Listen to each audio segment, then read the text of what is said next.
Hello and welcome to Forever Motorsports on Forever Sports. For today's gun, how to watch the Australian Grand Prix. What a season's been so far. The Red Bull is very much setting the pace, but the Aston Martins and Fernando Alonso have a potential title charge almost if they can continue improving and keeping up with the Red Bulls. Very interesting to see how Mercedes and the Ferrari start to bounce back, as well as to see if McLaren can just start doing something. But we are in Australia this weekend. We'll be live for all the various sessions, stuff like that. So please do smash like on the video. Please do subscribe to the channel. Turn your notifications on, so that you get to make sure that you don't miss any of the action over the weekend. Now, more importantly, how to watch the action? Well, it's quite simple actually. All motorsport, all Formula 1 races are being shown on a free-to-air broadcaster called Service TV, which is an Austrian free broadcaster. This weekend is no different. However, it is only available if you're in Austria. If you are not in Austria, then you're going to need something called a VPN, which is a virtual private network. Now, we recommend using ExpressVPN. Link in the description, by the way. Step-by-step guiding, everything you need to do to be able to watch the race. And so what you're going to do is you're going to download ExpressVPN. And it's going to look something like this. And you're then going to go to these little three dots on the right-hand side. That's going to open a whole bunch of locations. You're going to go to Austria and you're going to turn it on.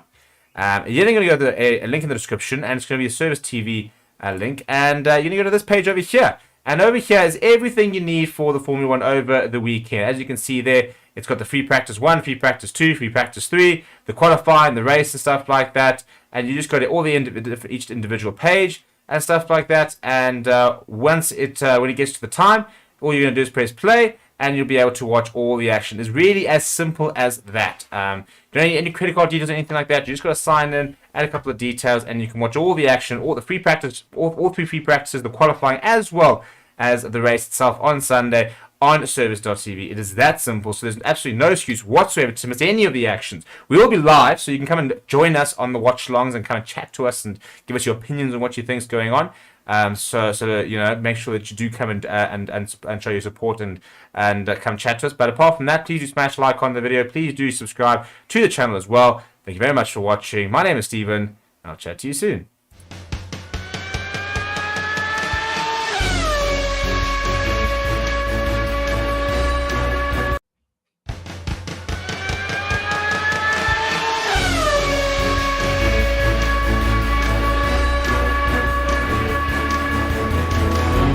Hello everybody and welcome to Forever Motorsports on Forever Sports. I am joined by Reese and myself. I am of course Mark, and we are previewing the Australian Grand Prix in Melbourne this weekend, and we are so excited to see what's going to happen this weekend. The third race week of the year. Reese, how excited are you? Yes, very excited. Certainly amped up a bit more by that Red Bull bit of footage that they released earlier this week of Daniel Ricciardo driving around Australia in his RB, I think it was the RB14? I think so, yeah. Yeah. Yes, certainly very cool and getting everyone very excited for this Grand Prix weekend ahead of us. Indeed. And of course, we are in Australia, deep down in the arse end of the world, let's be honest here. And yeah, it does mean that most of us are going to be watching this in like gobsmackingly early hours. I mean, us personally, free practice 1 is at 3 o'clock in the morning, and the race itself on Sunday is at least a little bit more friendly at 7 only in the morning. So yeah, not very friendly in terms of that, of course. But we are in Melbourne, a very, very tricky track, and Reese has got, obviously, we will show you later, but he's done a lap of the track for you all to see exactly what the drivers more or less we wanted to do. And yeah, we'll go to some statistics here at Melbourne. So its first Grand Prix was held in 1996. The first Australian Grand Prix was held at Adelaide in 1985. The track length is 5.278 kilometers long. And we also look at lap record. It's a 1 minute 20 seconds, 0.26 from Charles Leclerc in 2022. Now, I think Reese's time is actually almost bang on with that. So that'll be quite interesting to go and look at later. Most pole positions, Lewis Hamilton 8 times. Most wins, Michael Schumacher 4 times. And some trivia for you, 5 Australian drivers will race at Albert Park for the first time in 2023. Oscar Piastri in F1, Jack Doohan in F2, Christian Mansell, Hugh Barter, and Tommy Smith in F3. So, yeah, of course, we've got all the F3 and F2 events also happening this weekend, so be sure to stay around the channel. We will be covering them as well. So the pole run to turn 1's breaking point is 271 meters. The overtakes completed in 2022 were 58, and the safety car probability stands at 67%. Virtual safety car probability 33%. Pit stop time loss is about 19.47 seconds, including a 2.5 second stationary stop. So that is the Melbourne track, of course. So yeah, Reece, Yes. what else have I missed? A few more little stats to go on. This is the 37th running of Albert Park, the current circuit that they are racing at. Obviously, it has run 37 times, except for 2020 and 2021 due to the COVID pandemic. This street circuit is obviously one of the higher speed circuits as well on our race calendar, with an average speed of 235 kilometers an hour throughout the track. Yeah. It's quite a high risk track. Of course, you're very close to the walls, a lot of 90-degree corners, as well as some really fast left and right-handers. Certainly a very, very good track to watch for racing. Yeah, and we go and look now at some fan views as well for the race, and says the two races into the 2023 season, the pecking order at the front of the grid is very much defined with the mighty Red Bull RB19 clear of the chasing pack. Max Verstappen and Sergio Perez account for around 90% of the F1 play votes here, with the Dutchman holding a 5-1 edge over his Mexican teammate in terms of winning this race. And would you back that, Reece? Yes, I certainly think Max will be on form yet again this weekend. But just reading an article here on my side that supposedly Red Bull have cleared the air over the issue in Saudi Arabia with Max Verstappen and Sergio Perez over that fastest lap. Okay, and what was the clearing the air? Was it just they're fine, or did they speak necessarily about it? Well, it's just the article starts out just saying, after admitting some confusion over the battle for the fastest lap in Saudi Arabia, Sergio Perez says that he and Red Bull have cleared the air ahead of the 2023 Australian Grand Prix. So that's just how it starts out here. Well, I'll be very interested to see if whether or not that is actually clearing the air, or if that's all just for the media. Maybe Sergio Perez is holding a little bit of a grudge with the team with regards to that. So, yeah, lots of things, of course, to look at in terms of Sergio Perez versus Max Verstappen, which is pretty much what the season's turning into already. Jolyon Palmer, driver's verdict here, of course, former F1 driver for Renault, has this to say about the Melbourne circuit coming up this weekend. He says, I love the circuit. It's a really good one to find a rhythm. It's a very atmospheric circuit to drive as well. It was widened in places last year, which just ups the average speed of the place, because it used to be a little bit more stop and start than it is now. They've taken out the chicane that used to be turns 9 and 10 and used the funnel cars and added the DRS zone. So there are now 4 DRS zones, which hopefully will create overtaking opportunities, because as it is, you're looking at turn 11 as the prime opportunity. So that in itself is huge, having 4 DRS zones in the track. That should hopefully allow for some more overtakes this weekend, no? Definitely, it will allow cars to be a lot close together. You'll see a lot of DRS trains, though, I think, forming during the race on Sunday. But it should certainly also promote a lot of overtakes. Yeah, and they'll probably form all behind McLaren. That's the sort of thing. McLaren or the AlphaTauris, because they are also not looking very good. Nick de Vries and Yuki Tsunoda already looking like they are not going to be competing much this race weekend, already saying that they've got some very aggressive upgrades coming soon. They'll certainly be hoping to fast track those at the moment. 100%. And, the last 5 Australian Grand Prix winners, we look at this and it goes quite interestingly, actually. In 2016 was Nico Rosberg in Mercedes. 2017 and 2018 was Sebastian Vettel in the Ferrari. 2019, Valtteri Bottas back in that Mercedes. And 2022, Charles Leclerc in the Ferrari. So it's favoured Ferrari, this track, in the last few Grand Prix that we've had in Australia, and no Red Bull anywhere in those top 5. So are we going to now see Red Bull back in that winners category there? Red Bull or Ferrari? I'm saying, are we just going to see Red Bull winning this one? Oh, winning the race. Well, I'm reading an article here from Charles Leclerc saying he is not looking like there's going to be any miracles for Ferrari this race weekend. So I don't think we'll see Ferrari competing for the race win here. But the Aston Martins are expected to be extremely competitive here this weekend. So I think it's going to be a bit of a toss-up between Red Bull and Aston this weekend. Yeah, very, very keen to see what Aston Martin can, of course, do this weekend with Alonso again finishing on the podium for 2 race weekends in a row. Can he make it 3 this weekend, and can he finish higher than 3rd? Take on those Red Bulls. We'll be very, very interested, of course, to see what will happen there. And yeah, we look at strategy and setup keys. Bernie Collins, from former Aston Martin, of course, F1 strategist, he says, for the 2022 visit to Australia, there was a step in the allocated tyre compounds, with Pirelli choosing the C2, C3, and C5, and skipping the C4 option. But this year, there will be more traditional selection of the C2, C3, and C4, as used last time out in Saudi Arabia. So those are the tyres compounds that all of the teams are going to need to make use of. And yeah, I mean, are there any other things you're keen to see what happens this weekend? I mean, Ferrari, hopefully, that they sound like they're not going to pull off any miracles. Is that just them dimming down? Just a quote here from Charles Leclerc. I've just pulled up the article. Charles Leclerc saying, "I do believe we will be quite close in qualifying. I hope so, but I think the picture in the race will be quite similar to previous Grand Prix. So certainly not looking to be performing very well in the race again. I think they're just struggling with tire degradation a lot more than other teams." Yeah. And yeah, so of course we talk about qualifying and going around the track. And if you guys are wanting to get a good insight as to exactly what that looks like, we've got a very good example done by Reese, of course, who raced around, and I will talk us through the laps. So let's go and have a look at that, why don't we?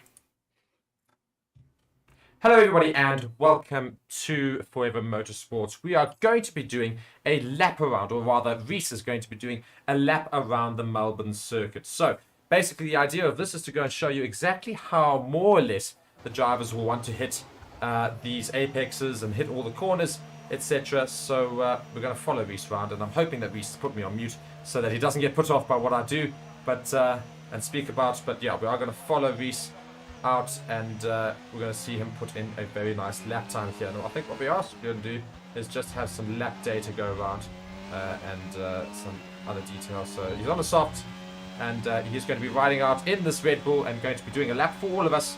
And of course, if you guys are interested as well, you can see why Reese beats all of us in this game as well. We do play a live stream every Thursday before a Grand Prix. We do the actual Grand Prix itself, so be sure to go and check that out on the Forever Sports Extra channel.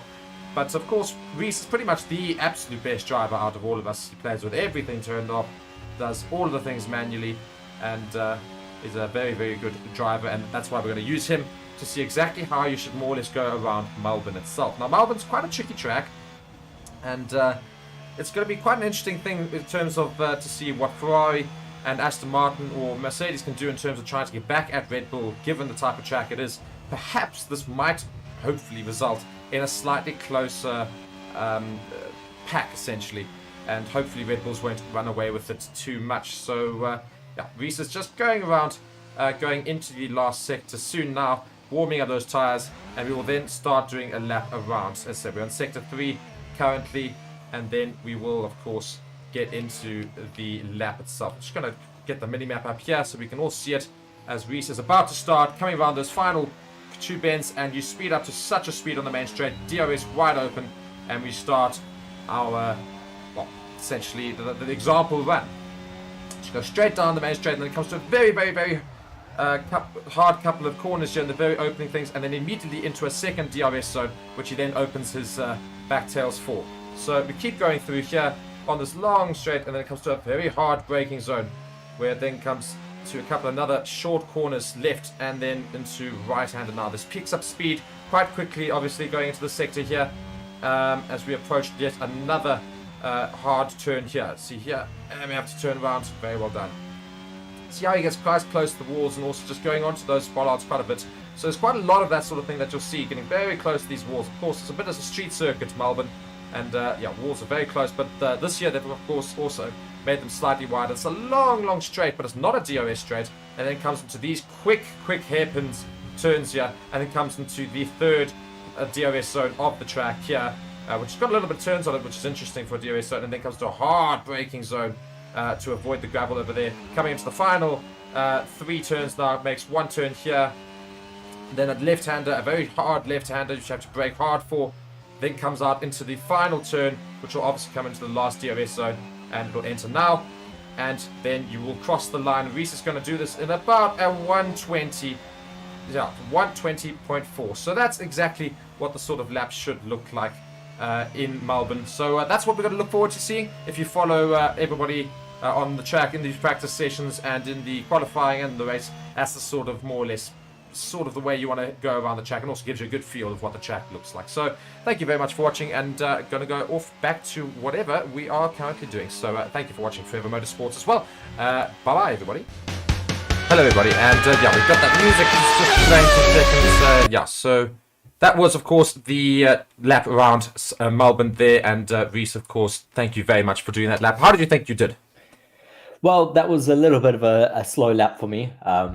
Bit more pressure, obviously, with you talking in my ears. So I was about 2 seconds slower than my current fastest lap around Melbourne, which hopefully we'll be seeing tonight in our gaming stream. Please do tune into that if you are around.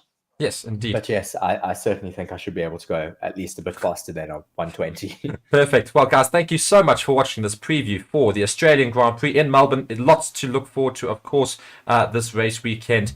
And it pretty much just gets going in about not even 8 hours. So we've really close to getting going with that. So thank you for watching Forever Motorsports on Forever Sports. Be sure to subscribe to the channel, like the video, and comment your thoughts about the Grand Prix. And of course, we will keep seeing you throughout the race weekend. Thank you. Goodbye.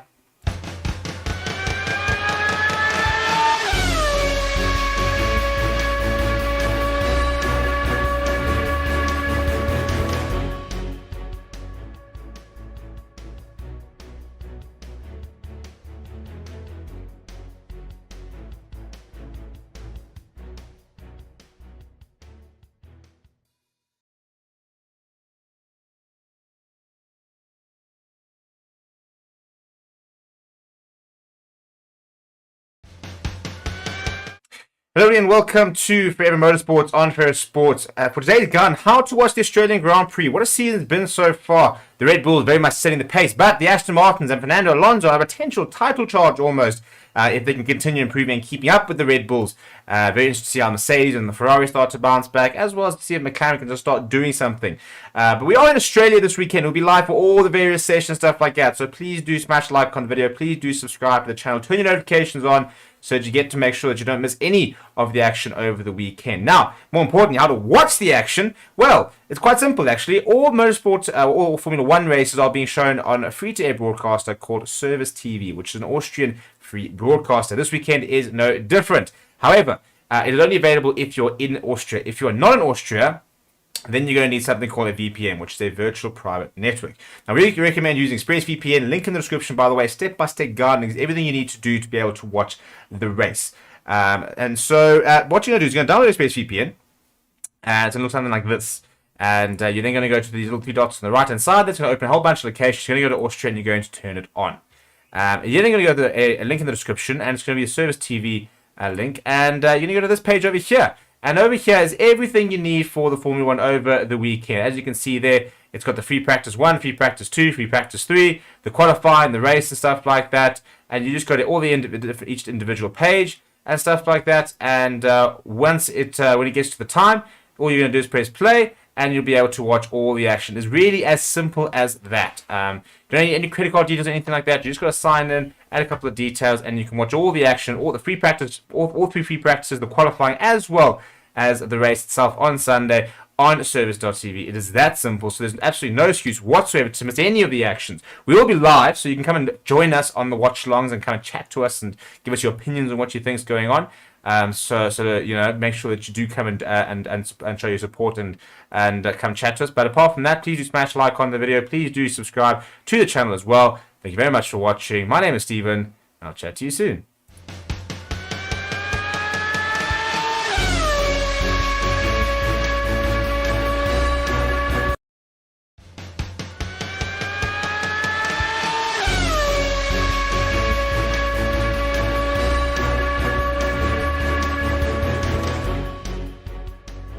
Hello everybody and welcome to Forever Motorsports. My name is Mark and I'm joined by Reese, and this is Formula 1 Weekly, as we do every Monday on the channel. And Reese, how are we doing today? Yes, I'm doing very well. Thank you, Mark. Great to be back in another race week, especially very exciting to have the Melbourne Grand Prix this year. Yes, indeed. Very, very keen to see what happens this week. As I say, I do love the phrase "very keen." Apparently, it's my new thing that I've acquired, and I don't know why. But nonetheless, still very excited for the weekend, the third Grand Prix of the season. Still many, many races to go, but already we are seeing such dominance from Red Bull and Aston Martin being the only team that can really compete apparently with them. But we're going to go through all of the various things that have happened in the last week, news-wise. And of course, we will. We're going to be very excited to see all the various things that will happen during the week as well in build-up to Melbourne. So, first things first, the bigger news of the lot, and that's the sort of debate and rumors going around regarding Domenicali. And he says that he wants to get rid of free practice because the fans don't like it. Your thoughts? I certainly think it's a interesting way to bring viewership up in Formula One. I'm sure if we have more action out on track, the viewership will certainly increase quite a lot. It will certainly attract a lot more people to the tracks as well to watch over a race weekend. Often the free practices are quite empty at the track. Yeah, I mean, in terms of crowd, there are very few people that attend the free practices, and that's not only because it's just it's just a bit of driving around, but everything like, but also because I think a lot of the time people don't necessarily want to waste their weekends, and also if you go and see the way in which most of the ticket structures are done for the Grand Prix weekends, you buy a weekend ticket most of the time. In which case people think, well, why do I need to bother going to free practice 1 and 2 and 3? Because I could just go to qualifying in the race, and that's all I really care about. So I think that's the other problem as well, is the fact that they're not necessarily allowing all the people to go to each different sessions. Maybe, I don't know, maybe that's the thing that the crowds don't get there for. Well, I mean, with regards to like my ticket that I bought for later this year, I just got a Sunday ticket. So normally your free practice session tickets are actually the cheapest because obviously there's not that much action. So I think it's also just a way of making more revenue for the actual tracks who obviously put so much money into hosting a race weekend. It just makes it a lot more appealing for newer tracks to want to host Formula One. Yeah. So we read the article here, and it's one of the many articles here, and I'll read it. It's from gpblog.com, and I'm just going to go to a news studio here, and I'm just going to put up the image here. So we're talking about Domenicali, of course, and it says the CEO of Formula One, Stefano Domenicali, has indicated at this weekend's MotoGP that he is not a fan of free practice sessions in Formula One. He is even talking about abolishing practice sessions altogether. Domenicali has had notable ideas around free practice sessions before. Last year, he said free practice sessions do not really have a purpose and therefore provide little entertainment. The Italian therefore came up with the idea of handing out points during free practice sessions. That idea caused a stir, but his statement now is even more extreme. He's saying no more practice sessions in Formula One. The Formula One boss waved the finishing flag at the opening MotoGP race this weekend. Afterwards, he made it clear what he thinks of the free practice sessions. According to Domenicali, the workouts are not spectacular enough. The Portuguese channel Sport TV heard, I am in favor of cancelling the practice sessions that are of great benefit to the engineers, but which the public does not like. Under Domenicali's leadership, F1 is always looking for ways to make the sport more attractive. During his era, sprint races were already introduced, a different qualifying format was experienced with, and something with 2 qualifying sessions will be tried again in 2023. So that's interesting, isn't it? The idea of doing different things in terms of adding more entertainment during the race weekend. I mean, it's I think also Stefano Domenicali trying to show that he is part of the ownership of Formula One at the moment. They want to have a say over what happens with the racing as well as what happens over a race weekend. I mean, we saw like in the past Bernie Ecclestone saying that he wanted to have a sprinkler system on the track and just randomly turn it on during a race or race weekend. I mean, that's a bit absurd, but I think it's quite appealing to have something different throughout the race weekend. I mean, we've got the sprint races that we've had throughout, I think last year, and was it the year before as well, or just last year? I actually can't remember right now, but there were definitely sprint races last year, as I say, of course. So yes, I mean, it just makes the race weekend quite a lot more exciting. You've got racing on a Friday or on a Saturday. You've got qualifying on a Friday.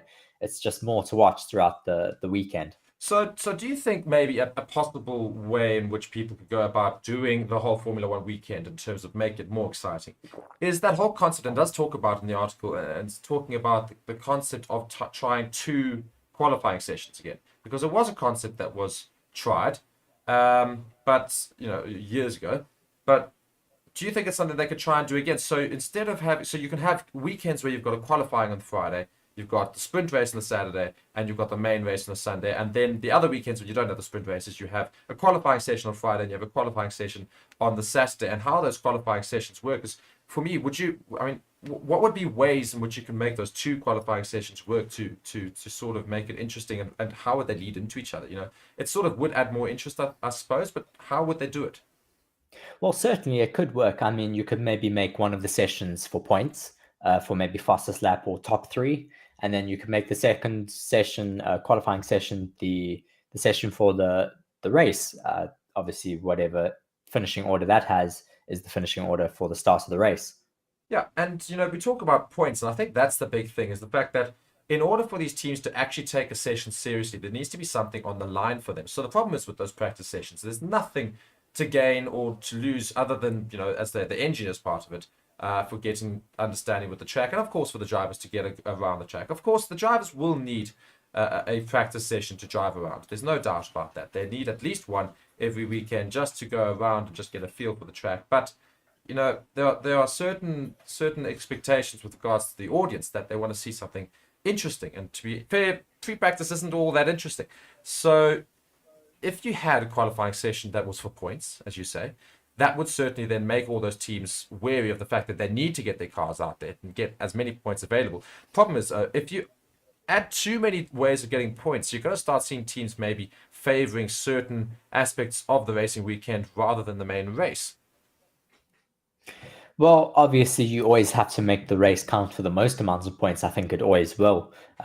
That's part of Formula One. I don't think we will ever see change. But I mean, if you've got maybe, let's say for qualifying, you have 3 points on the board, 3 for first position, 2 for second, 1 for third.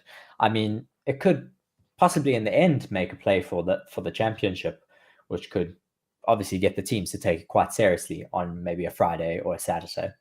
But do you think then maybe that the only problem is with the pole at second and third, of course, only getting points, then that the smaller teams like AlphaTauri and Alfa Romeo and those lots would just lost the qualifying session and say, well, you know what, we're not going to get anywhere near the points part of this qualifying session. What's the point of us going out? We're just going to basically treat this as a practice. Or do you think maybe they do it the same way that you do a normal qualifying session? That's just an idea I've had now. And you have, for getting into qualifying 2, you get a point. For getting into qualifying 3, you get another point, and then you have your first, second, and third for those extra points. I think that could be something quite interesting to try and do in the future. So you do have 2 qualifying sessions, a Friday, a Saturday. Yes, and then we could also see that tire qualifying rule coming into play, just meaning that they have to use that entire allocation of tires throughout that race weekend. You have to use a set of hards in Q1, a set of mediums in Q2, and a set of softs in Q3. Yes, and I think that would certainly favour the Red Bulls, as we've seen how quick they are on those hard tyres. But of course, that was, the information with regards to probably the biggest news of the week, the fact that Domenicali is really pushing and sounding like he wants to get rid of those practice sessions, because at the end of the day, most people don't watch them.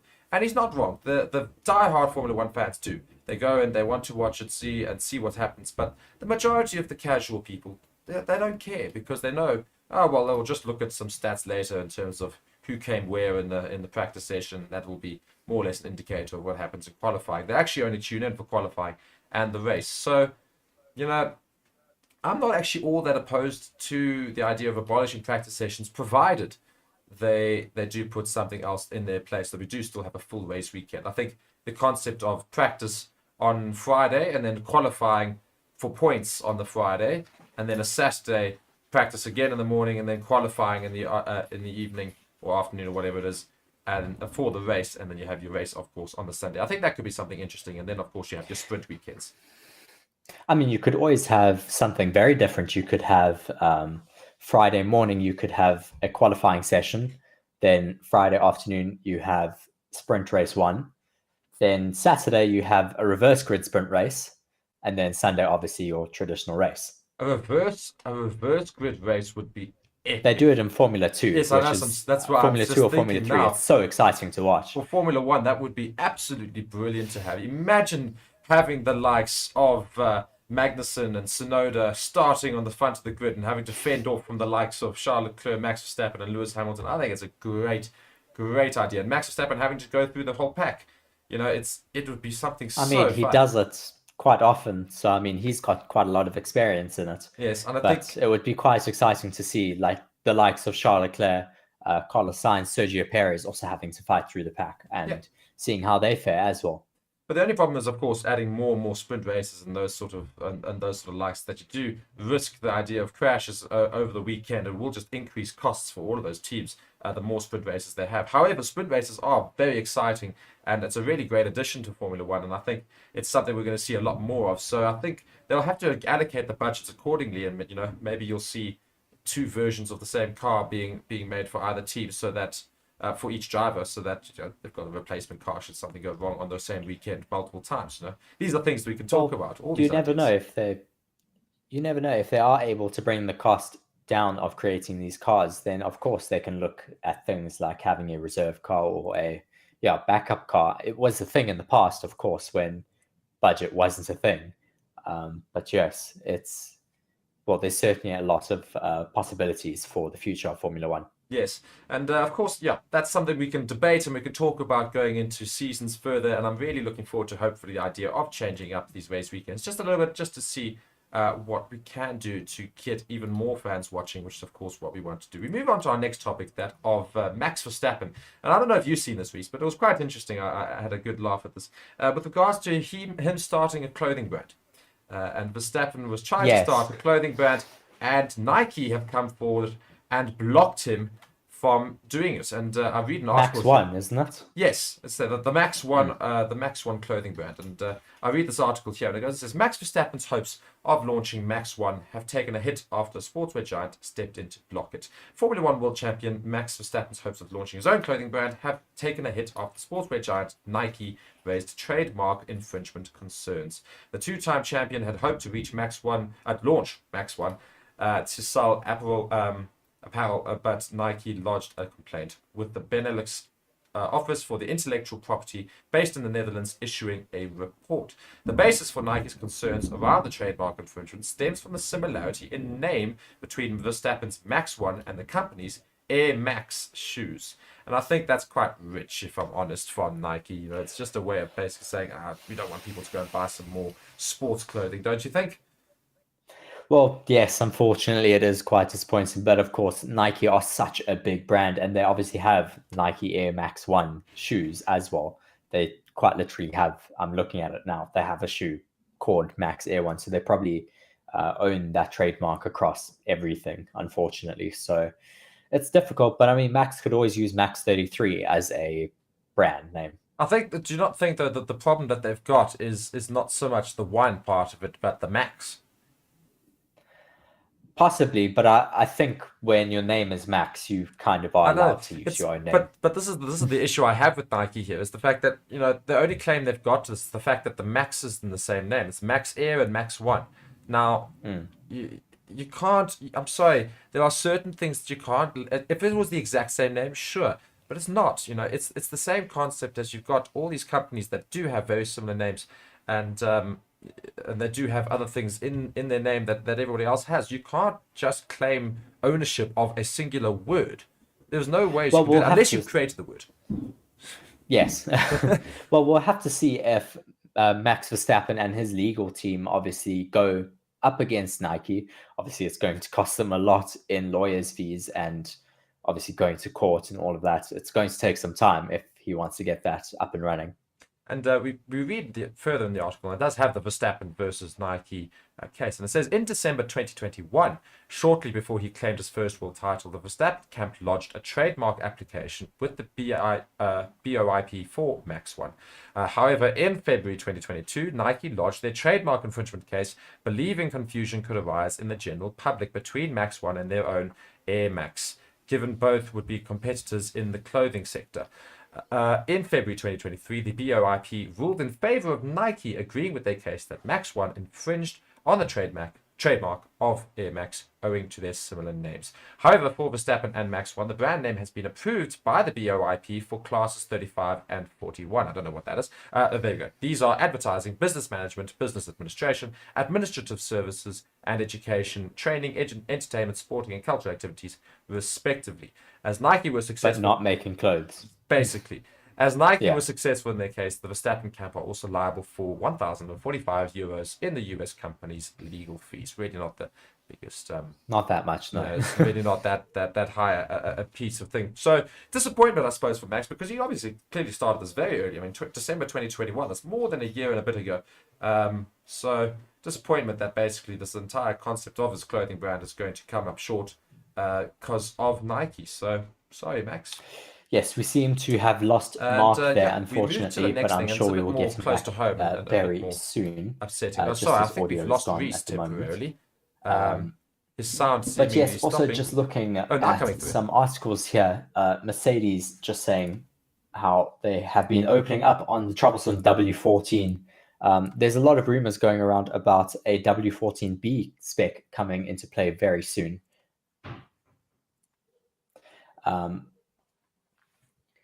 Just a lot of money obviously going into developing that car at the moment.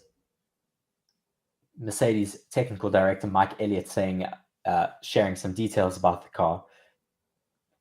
Just saying, following a roller coaster with the W13 in 2022, Mercedes have experienced another tricky start with their new challenger. As we now have Mark back, I can hear in the background. Yes, sorry, I don't know quite what happened there. I think my headphones... We just lost your audio there for a bit. Yeah, my headphones just decided to break off there. I lost your sound, but nonetheless, I am back.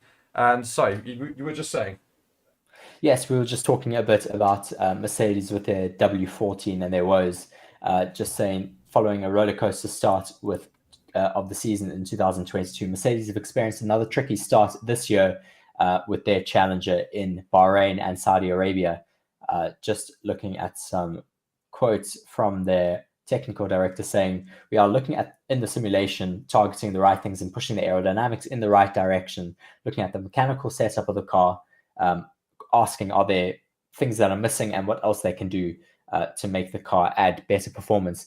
Just still not necessarily getting to the basis of that car, not being able to extract that raw performance. Possibly they are going to have to go to that B-spec car now and just go with the design of the rest of the grid and get side pods on that car now, rather than trying to get that concept to work. And surely they need to do this like pretty much this weekend. I mean, what is the point of persisting with their old car at this point in time? Yes, they're just wasting time that they could be spending developing their car that actually competes better. We hope would compete better. Or maybe that B-spec car is so underdeveloped compared to the first one because they tried so hard to make it work that it's not actually nearly as quick as it should be. Yes, I mean, if they are able to, well, if they started with a new design this year at the beginning of the season, they would have already been able to develop it by Saudi Arabia and further into Melbourne. But they're just really falling on the back foot further and further. Yes. I mean, obviously being able to take the fight last weekend to the Ferraris, or not last weekend, the weekend before, but they were able to beat them. That's already a bit of a step up, but not necessarily meaning that their car is able to compete with the Aston Martins and the Red Bulls just yet. No, not at all. So still lots of woes for Mercedes. And sorry, I was going to go to a completely different topic, and I hope you don't mind if I do go back to it. No problem. And I kind of just had to fill in there while you were sorting out your headphones. I do thank you very much for that. And I'm going to go back to something a bit more close to home, and if you are South African, you'll understand this. But most Formula One fans will remember, of course, the South African Grand Prix that took place in Kyalami, and we are going to be very upset about this. Sad. Yes. And unfortunately, everyone in South Africa, and I'm not sure if everybody else overseas understands this, but everybody in South Africa was very confused as to why Formula One didn't get added to the calendar for at least even next year, and it's all been revealed now finally as to, because it came so close. We had the F1 bosses all come out to South Africa. They went around the track. They had the whole deals in place. They had everything understanding. It was going to be that, Kyalami has been remade. Well, they've edited it, and Porsche have bought it, as I say, and got a large stake in it to really try and bring Formula One back into the country. And everyone was so keen to see what happens with the Kyalami Grand Prix. And then essentially we finally find out why nothing ever went further. And it's basically greed, unfortunately. Yes, very sad, of course. I was certainly very excited to have Kyalami back on the track after so many years, but certainly is unfortunately down to greed. Yeah, and we've got an article here, a South African article nonetheless, that'll explain exactly why and what happened with regards to it. It says, why did the F1 stop South African Grand Prix returning? And we've got South Africa's only Formula One world champion, Jody Scheckter, has slammed the owners of Kyalami, whom he blames for blowing a chance to see the sports Grand Prix return. The South African Grand Prix was torpedoed by greed. Scheckter says that the deal was just about done to bring F1 back to Kyalami, but last-minute demands by the owner of Kyalami angered the sports bosses and saw government support for the bid evaporate. The former Elite Series champion had been close to the process thanks to the involvement of his nephew. A frustrated Scheckter shared that it was greed that saw South Africa lose out on the return of Grand Prix racing. And he says, I was an inside part of it, Scheckter told. My nephew worked on it for 6 years. It was that close. The guy from Kyalami went from 500,000 to 2 million, and he wanted to take the whole thing over. F1 came over to sign. He had government backing, some of the wealthiest people in South Africa behind it. Everything was in place, and the guy from Kyalami got greedy. Just as soon as F1 left, he changed the whole thing completely. The government realized there was a fight and withdrew, and that was the end. Maybe it'll happen back here again. I don't know. I mean, yeah. Oh, very disappointing. I mean, obviously, so many fans out there would certainly love to have Kyalami back on the calendar, but it's something that happens in this country. It's something that happens all over the world.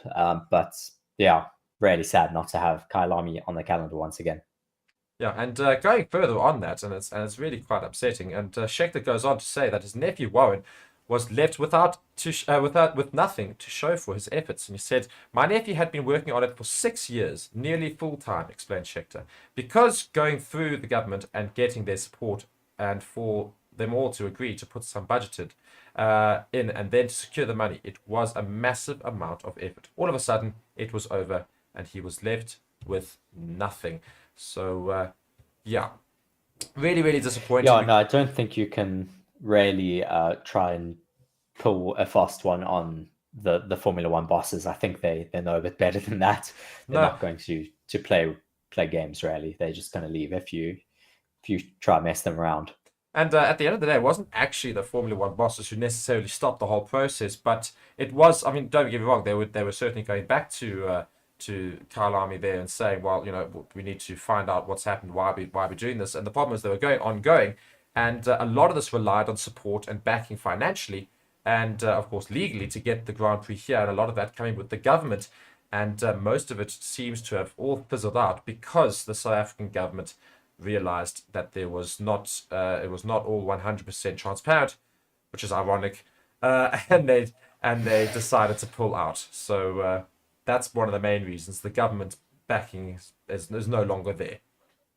No, of course, that's a big aspect of why it didn't happen. You definitely need to have the government involved in such a big event like Formula One in Kyalami. Yeah. And that's really, really upsetting about Kyalami. But, I still hold thumbs and fingers and things, and hopefully we'll have a South African Grand Prix back again soon. And quite frankly, at this point in time, I don't care if it's in Kyalami or if it's in Cape Town, but let's just have an SA Grand Prix. I could not wait to go and attend such a auspicious event. It would be the most epic thing on the planet. And I promise you right now, it would be the best Grand Prix on the calendar. Regardless of how good the racing is, it would be the best Grand Prix on the calendar. You will never see support like you would for Formula One in this country. I was certainly excited for the Kyalami Grand Prix. As in the past, we've certainly seen how they can have such dynamic weather conditions that can go from dry to raining in a matter of half an hour. It's always very exciting to watch. Certainly was very exciting during the 24 hours of Kyalami last year as well as this year.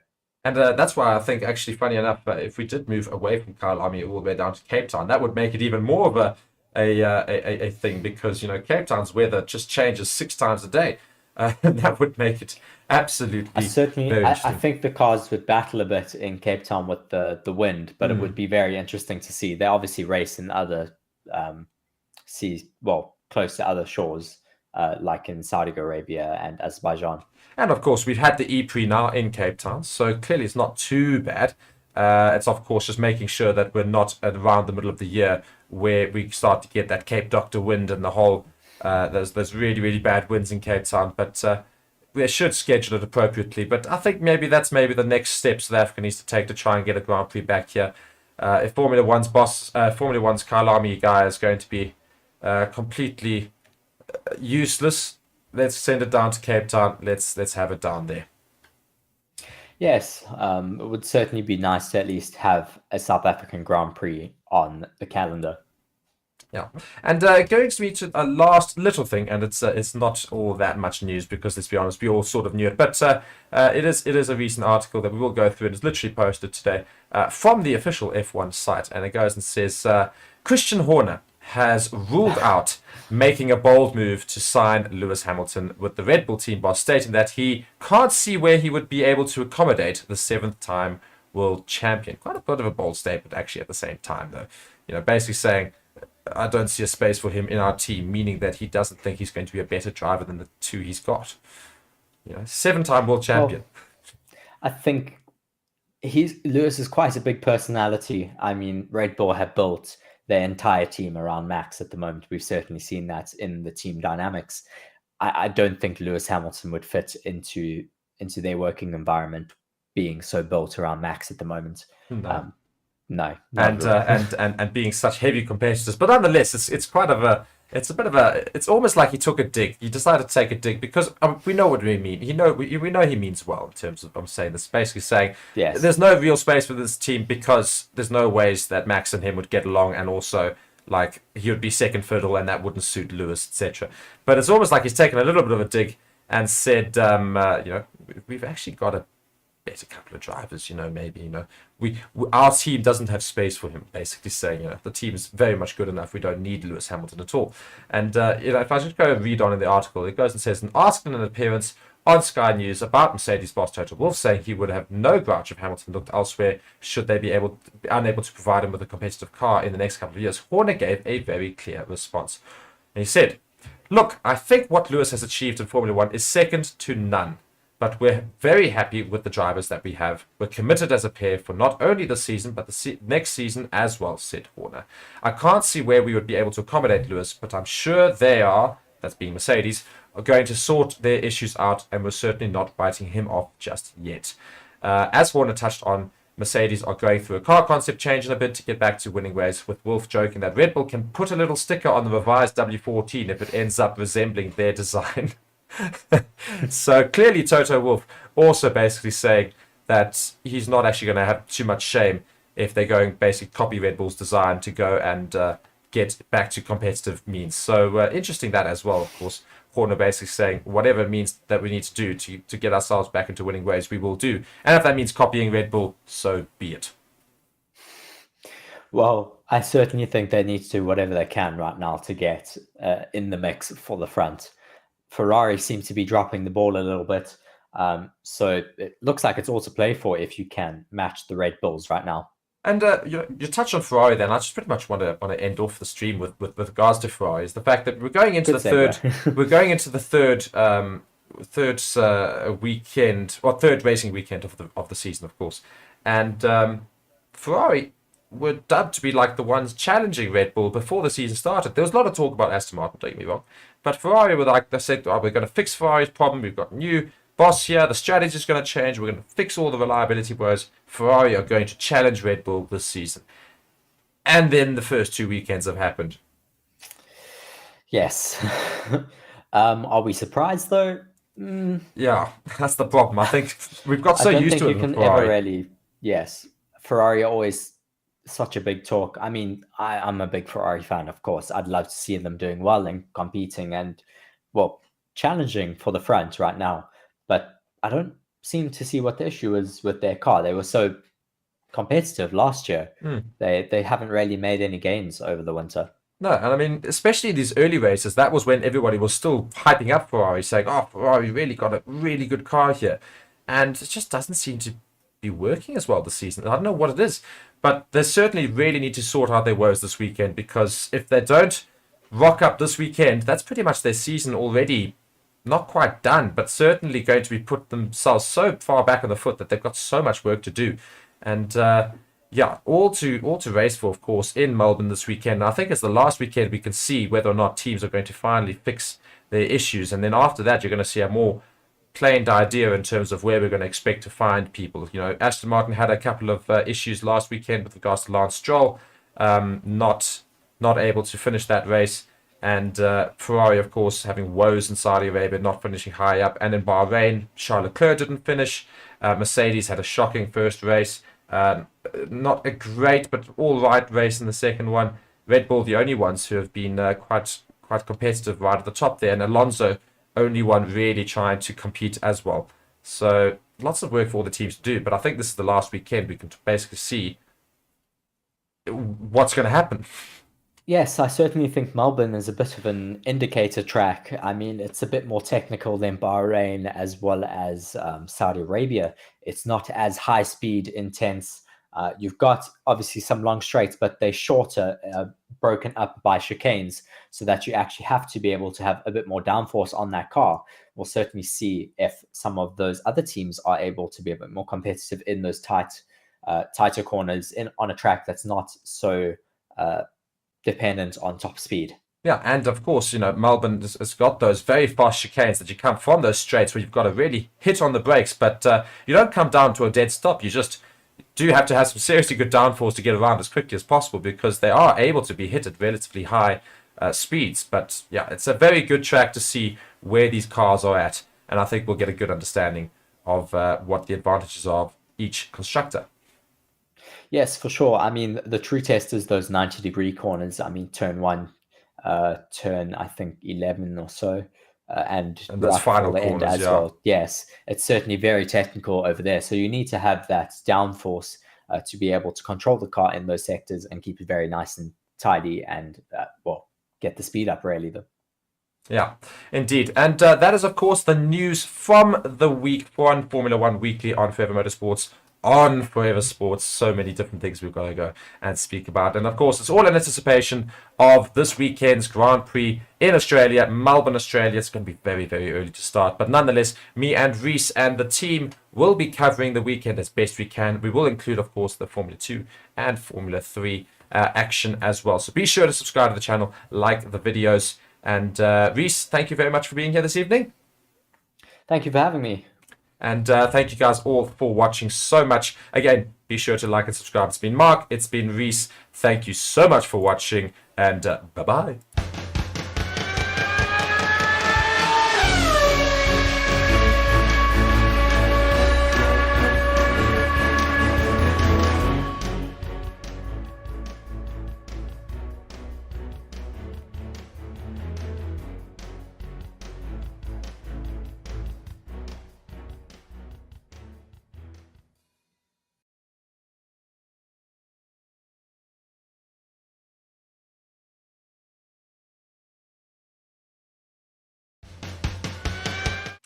Hello and welcome to Forever Motorsports on Forever Sports. For today's gun, how to watch the Australian Grand Prix. What a season it's been so far. The Red Bull is very much setting the pace, but the Aston Martins and Fernando Alonso have a potential title charge almost if they can continue improving and keeping up with the Red Bulls. Very interesting to see how Mercedes and the Ferrari start to bounce back, as well as to see if McLaren can just start doing something. But we are in Australia this weekend. We'll be live for all the various sessions, stuff like that. So please do smash like on the video. Please do subscribe to the channel. Turn your notifications on, so that you get to make sure that you don't miss any of the action over the weekend. Now, more importantly, how to watch the action? Well, it's quite simple, actually. All motorsport, all Formula 1 races are being shown on a free-to-air broadcaster called Service TV, which is an Austrian free broadcaster. This weekend is no different. However, it is only available if you're in Austria. If you're not in Austria, then you're going to need something called a VPN, which is a virtual private network. Now, we recommend using ExpressVPN. Link in the description, by the way. Step-by-step guidance, everything you need to do to be able to watch the race. And so what you're going to do is you're going to download ExpressVPN. And it's going to look something like this. And you're then going to go to these little 3 dots on the right-hand side. That's going to open a whole bunch of locations. You're going to go to Austria and you're going to turn it on. You're then going to go to a link in the description. And it's going to be a Service TV link. And you're going to go to this page over here. And over here is everything you need for the Formula 1 over the weekend. As you can see there, It's got the free practice 1, free practice 2, free practice 3, the qualifying, the race and stuff like that. And you just go to all the each individual page and stuff like that. And once when it gets to the time, all you're going to do is press play, and you'll be able to watch all the action. It's really as simple as that. You don't need any credit card details or anything like that. You just got to sign in, add a couple of details, and you can watch all the action, all the free practice, all 3 free practices, the qualifying, as well as the race itself on Sunday on service.tv. It is that simple, so there's absolutely no excuse whatsoever to miss any of the actions. We will be live, so you can come and join us on the watch-alongs and kind of chat to us and give us your opinions on what you think is going on. So make sure that you do come and show your support and come chat to us. But apart from that, please do smash like on the video. Please do subscribe to the channel as well. Thank you very much for watching. My name is Stephen, and I'll chat to you soon.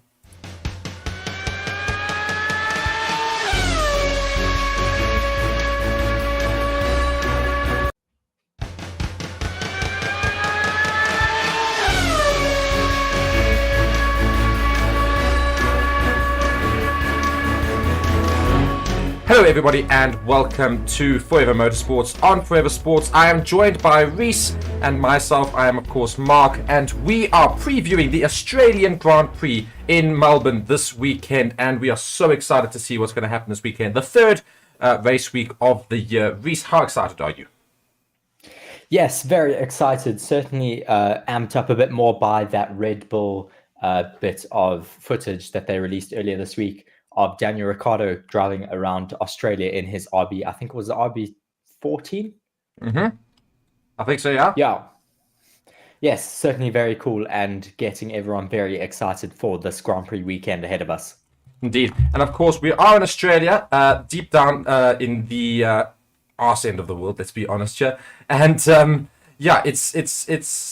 it does mean that most of us are going to be watching this in like gobsmackingly early hours. I mean, us personally, free practice 1 is at 3 o'clock in the morning, and the race itself on Sunday is at least a little bit more friendly at 7 only in the morning.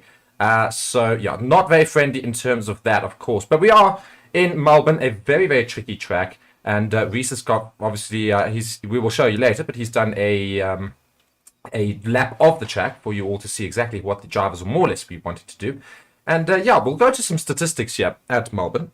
So its first Grand Prix was held in 1996. The first Australian Grand Prix was held in Adelaide in 1985. The track length is 5.278 kilometers long. And we also look at lap record. It's a 1 minute 20 seconds, 0.26 from Charles Leclerc in 2022. Now, I think Reese's time is actually almost bang on with that. So that'll be quite interesting to go and look at later. Most pole positions, Lewis Hamilton 8 times. Most wins, Michael Schumacher 4 times. And some trivia for you, 5 Australian drivers will race at Albert Park for the first time in 2023. Oscar Piastri in F1, Jack Doohan in F2, Christian Mansell, Hugh Barter, and Tommy Smith in F3. So, of course, we've got all the F3 and F2 events also happening this weekend, so be sure to stay around the channel. We will be covering them as well. So the pole run to turn 1's breaking point is 271 meters. The overtakes completed in 2022 were 58, and the safety car probability stands at 67%. Virtual safety car probability 33%. Pit stop time loss is about 19.47 seconds, including a 2.5 second stationary stop. So that is the Melbourne track, of course. So yeah, Reece, Yes. what else have I missed? A few more little stats to go on. This is the 37th running of Albert Park, the current circuit that they are racing at. Obviously, it has run 37 times except for 2020 and 2021 due to the COVID pandemic. This street circuit is obviously one of the higher speed circuits as well on our race calendar, with an average speed of 235 kilometers an hour throughout the track. Yeah. It's quite a high risk track. Of course, you're very close to the walls, a lot of 90-degree corners, as well as some really fast left and right-handers. Certainly a very, very good track to watch for racing. Yeah, and we go and look now at some fan views as well for the race, and says the 2 races into the 2023 season, the pecking order at the front of the grid is very much defined with the mighty Red Bull RB19 clear of the chasing pack. Max Verstappen and Sergio Perez account for around 90% of the F1 play votes here, with the Dutchman holding a 5-1 edge over his Mexican teammate in terms of winning this race. And would you back that, Reece? Yes, I certainly think Max will be on form yet again this weekend. But just reading an article here on my side that supposedly Red Bull have cleared the air over the issue in Saudi Arabia with Max Verstappen and Sergio Perez over that fastest lap. Okay, and what was the clearing the air? Was it just they're fine, or did they speak necessarily about it? Well, it's just the article starts out just saying, after admitting some confusion over the battle for the fastest lap in Saudi Arabia, Sergio Perez says that he and Red Bull have cleared the air ahead of the 2023 Australian Grand Prix. So that's just how it starts out here. Well, I'll be very interested to see if whether or not that is actually clearing the air, or if that's all just for the media. Maybe Sergio Perez is holding a little bit of a grudge with the team with regards to that. So, yeah, lots of things, of course, to look at in terms of Sergio Perez versus Max Verstappen, which is pretty much what the season's turning into already. Jolyon Palmer, driver's verdict here, of course, former F1 driver for Renault, has this to say about the Melbourne circuit coming up this weekend. He says, I love the circuit. It's a really good one to find a rhythm. It's a very atmospheric circuit to drive as well. It was widened in places last year, which just ups the average speed of the place, because it used to be a little bit more stop and start than it is now. They've taken out the chicane that used to be turns 9 and 10 and used the funnel cars and added a DRS zone. So there are now 4 DRS zones, which hopefully will create overtaking opportunities, because as it is, you're looking at turn 11 as the prime opportunity. So that in itself is huge, having 4 DRS zones in the track. That should hopefully allow for some more overtakes this weekend, no? Definitely, it will allow cars to be a lot close together. You'll see a lot of DRS trains, I think, forming during the race on Sunday, but it should certainly also promote a lot of overtakes. Yeah, and they'll probably form all behind McLaren. That's the sort of thing. McLaren or the AlphaTauris, because they are also not looking very good. Nick de Vries and Yuki Tsunoda already looking like they are not going to be competing much this race weekend, already saying that they've got some very aggressive upgrades coming soon. They'll certainly be hoping to fast track those at the moment. 100%. And, the last 5 Australian Grand Prix winners, we look at this and it goes quite interestingly, actually. In 2016 was Nico Rosberg in Mercedes. 2017 and 2018 was Sebastian Vettel in the Ferrari. 2019, Valtteri Bottas back in that Mercedes. And 2022, Charles Leclerc in the Ferrari. So it's favoured Ferrari, this track, in the last few Grand Prix that we've had in Australia, and no Red Bull anywhere in those top 5. So are we going to now see Red Bull back in that winners category there? Red Bull or Ferrari? I'm saying, are we just going to see Red Bull winning this one? Oh, winning the race. Well, I'm reading an article here from Charles Leclerc saying he is not looking like there's going to be any miracles for Ferrari this race weekend. So I don't think we'll see Ferrari competing for the race win here. But the Aston Martins are expected to be extremely competitive here this weekend. So I think it's going to be a bit of a toss-up between Red Bull and Aston this weekend. Yeah, very, very keen to see what Aston Martin can, of course, do this weekend, with Alonso again finishing on the podium for 2 race weekends in a row. Can he make it 3 this weekend, and can he finish higher than 3rd? Take on those Red Bulls. We'll be very, very interested, of course, to see what will happen there. And we look at strategy and setup keys. Bernie Collins, from former Aston Martin, of course, F1 strategist, he says, for the 2022 visit to Australia, there was a step in the allocated tyre compounds, with Pirelli choosing the C2, C3 and C5 and skipping the C4 option. But this year, there will be more traditional selection of the C2, C3 and C4, as used last time out in Saudi Arabia. So those are the tyres compounds that all of the teams are going to need to make use of. And are there any other things you're keen to see what happens this weekend? I mean, Ferrari, hopefully, that they sound like they're not going to pull off any miracles. Is that just them dimming down? Just a quote here from Charles Leclerc. I've just pulled up the article. Charles Leclerc saying, I do believe we will be quite close in qualifying. I hope so, but I think the picture in the race will be quite similar to previous Grand Prix. So certainly not looking to be performing very well in the race again. I think they're just struggling with tire degradation a lot more than other teams. Yeah. And so of course we talk about qualifying and going around the track. And if you guys are wanting to get a good insight as to exactly what that looks like, we've got a very good example done by Reese, of course, who raced around, and I will talk us through the laps. So let's go and have a look at that, why don't we? Hello everybody and welcome to Forever Motorsports. We are going to be doing a lap around, or rather Reese is going to be doing a lap around the Melbourne circuit. So basically the idea of this is to go and show you exactly how more or less the drivers will want to hit these apexes and hit all the corners, etc. So we're going to follow Reese around, and I'm hoping that Reese put me on mute so that he doesn't get put off by what I do and speak about. But yeah, we are going to follow Reese out, and we're going to see him put in a very nice lap time here. Now I think what we are going to do is just have some lap data go around and some other details. So he's on a soft, and he's going to be riding out in this Red Bull and going to be doing a lap for all of us. And of course, if you guys are interested as well, you can see why Reese beats all of us in this game as well. We do play a live stream every Thursday before a Grand Prix. We do the actual Grand Prix itself, so be sure to go and check that out on the Forever Sports Extra channel. But of course, Reese is pretty much the absolute best driver out of all of us. He plays with everything turned off, does all of the things manually, and is a very, very good driver. And that's why we're going to use him to see exactly how you should more or less go around Melbourne itself. Now, Melbourne's quite a tricky track, and it's going to be quite an interesting thing in terms of to see what Ferrari and Aston Martin or Mercedes can do in terms of trying to get back at Red Bull, given the type of track it is.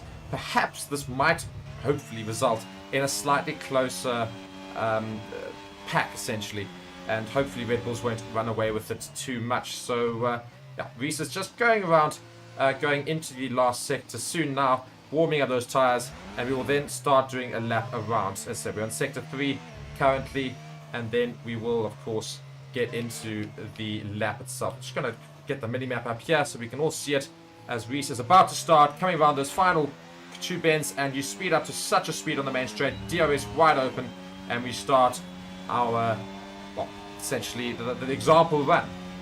Just go straight down the main straight, and then it comes to a very, very, very hard couple of corners here in the very opening things, and then immediately into a second DRS zone, which he then opens his back tails for.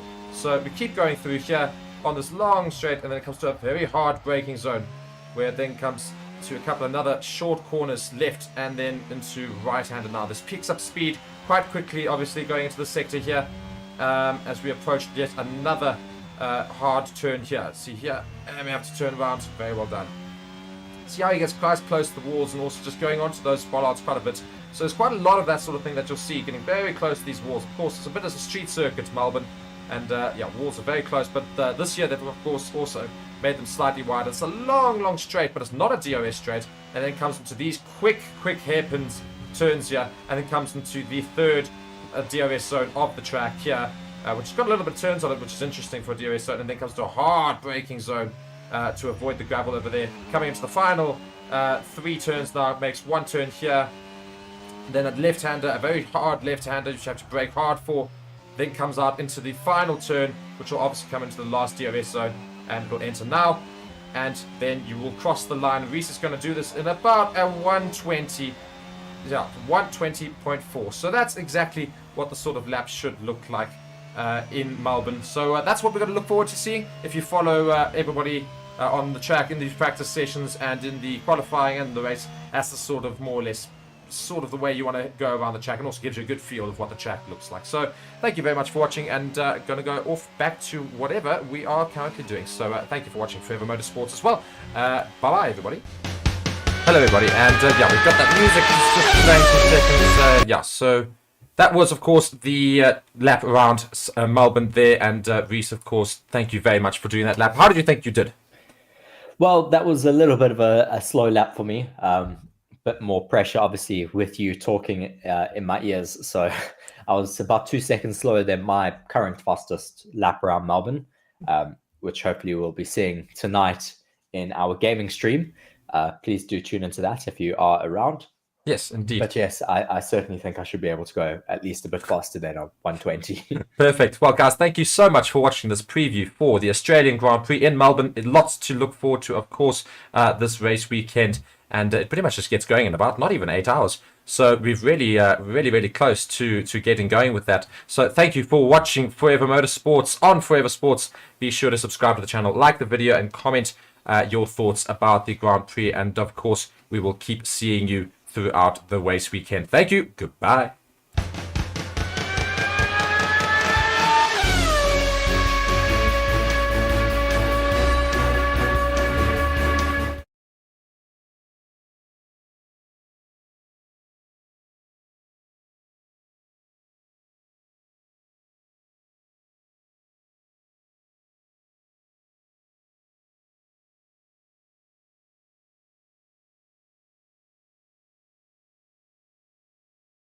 in our community. We are about to get going with practice 2, of course.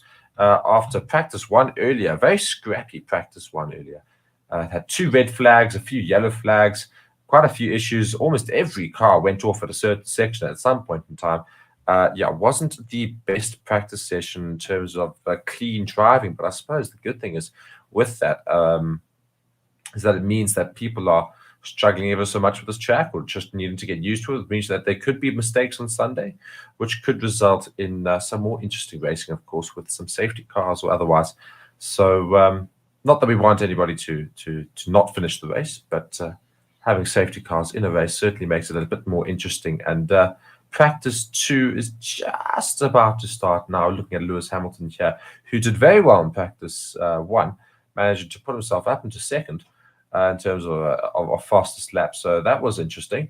Of course, the Mercedes managing to do quite well there. Still 0.5 seconds off of that Red Bull pace, but doing decently enough to put himself back up into second. Charles Leclerc in that Ferrari, of course. The Ferrari's not a bad session either. They came in 4th and 5th.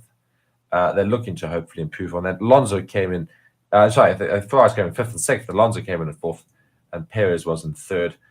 So hopefully we're going to see some more improvements from all the other teams. We won't see such a dominant Red Bull practice. And the practice session, I do believe, has just started, or at least is just about to start. And yeah, the green light has been given, and everybody is moving out onto track. So the very first car going out is that of Charles Leclerc, I believe, in that Ferrari. Followed by an Aston Martin following very close to him.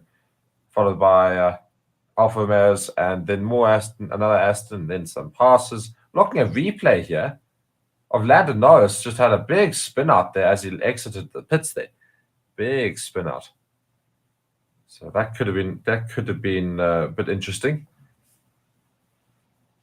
But Lando Norris not doing too badly in the first session as well. Managed to get half decent time in that McLaren. McLaren, of course, starting the season rather poorly, looking to really improve on the results in the first 2 Grand Prix. So Lando Norris going around here, doing his outlap before he'll start some quick laps and get some good times in for this practice session, of course. And yeah, my name is Mark. Join me with it. Let me know your thoughts as the practice session goes. Both Ferraris are now going out into track after a little bit of delayed exit there for, I think it's Carlos Sainz.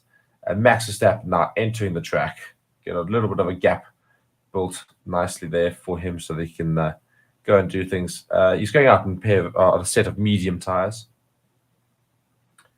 There's quite a bit of a train at the front there behind Charles Leclerc.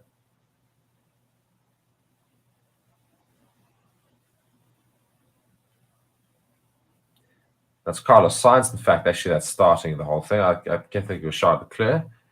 It's Carlos Sainz who's now starting a lap, and some of those cars will, of course, go back into the pits. And there's work in Williams' garage right now being done on, I think that's Albon's car. That's Logan Sargent's car. Lots of work being done on that car right now. So Carlos Sainz starting our entire practice session here with a lap of his own on a set of medium tires. Let's see the sort of tires he can put in. Of course, this is later in the day in Melbourne. The track is not going to be as quick. It won't be as, well, not as quick, but it won't be as hot as it was earlier. It'll be a bit cooler in the evening. And perhaps it means for better racing, of course. It gets very hot in Australia, not normally conducive all that much to the best racing. So Sainz now going through. Don't look at the times too much, I imagine, from the beginning yet, but he has put in a decent second sector here. And let's see how he does into the third sector here. Russell is reporting light rain in turn 3, which is interesting because it doesn't look like it's raining, but that could be making for an interesting practice session if they want to go and try on inters. I'm not sure many people actually even risk it. I think most of them won't bother going out to the track if it does start to rain. But Sainz now coming to the start-finish straight to finish off his first lap of the session. He comes in with a 120.37, so really not all that bad on a set of mediums there. So doing very well. getting that Ferrari around. As we do now also see Sergio Perez come through and start his fast lap on a set of soft tires as well. Now, Sergio Perez, of course, going up against his teammate Max Verstappen for much of the season, we imagine it's going to be a bit like the Mercedes a few years ago with Nico Rosberg and Lewis Hamilton. Got into hot water over the last race weekend in Saudi Arabia, but they seem to have cleared the air. Everything seems to be fine in the camp. And, of course, now they are starting the Australian Grand Prix as teammates, all friendly things, etc. But, of course, how long that might last will be interesting. I believe he's given up on his lap attempt. He has indeed finished his lap attempt, unfortunately. Quite interesting. I'm looking at a graphic of Christian Horner, and he's looking at the track. The angle he's got the track at actually makes it seem like somehow like the African continent. Like it looks like the outline of the African continent. It's very, very interesting. Vivian is back. She's saying Sainz is great so far. Indeed, Sainz putting in a very competitive time, but Verstappen now beating that time with a 1:19.75. Leclerc coming in second with that 1:20.1. All of them running medium tires. So that'll please Ferrari. They're more or less there and thereabouts with Verstappen so far. Hopefully Ferrari can improve upon that time. Alonso also goes over and Stroll goes over a 1:20.4 and a 1:21.2 respectively.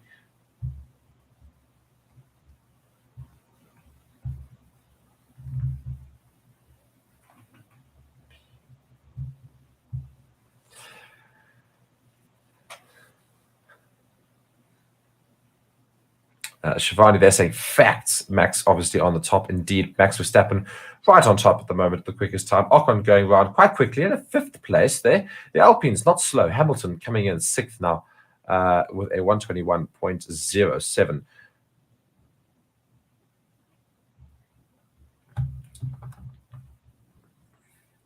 Both Williams are the only ones that have not made it out on track so far, just over 5 minutes into the session. Perez is now doing a very quick lap. He's beating all of Max Verstappen's time so far in the sectors. He put in a purple sector, but I think it's already been beaten by that of Fernando Alonso. Yeah, Alonso now on a set of medium tires going around very quickly. A purple sector and 1st sector. And Perez should come across the line. Now, oh, he's got traffic, unfortunately. Stroll just holding him up there, unfortunately.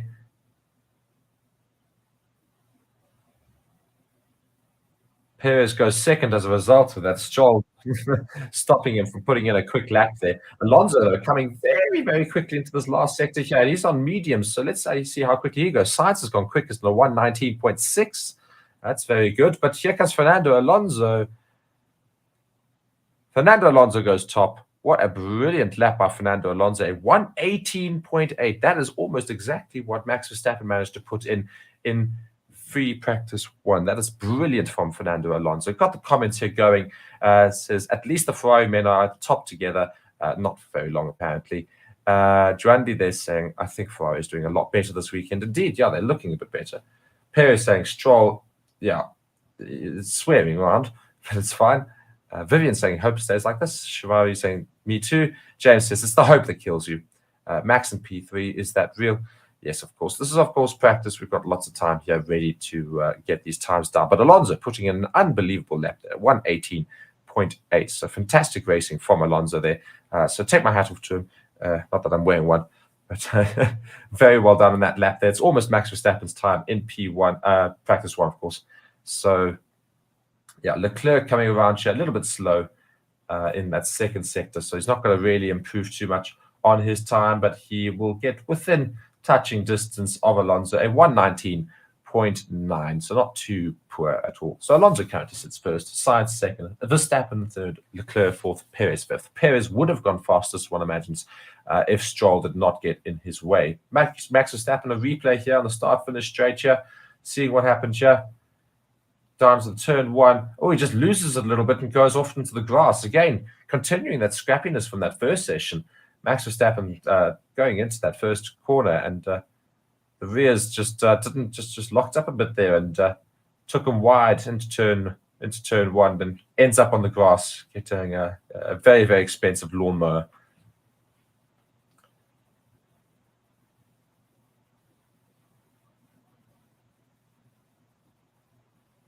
Yeah, as I said, the interesting thing that we're noting here is Alonso's quite quick lap here is a 1:18.8 currently. Max Verstappen's quickest time in practice one was in softs, was a 1:18.7. So Alonso's only 1/10 behind Verstappen's quickest time that he put in practice one, except Alonso's on mediums in this session.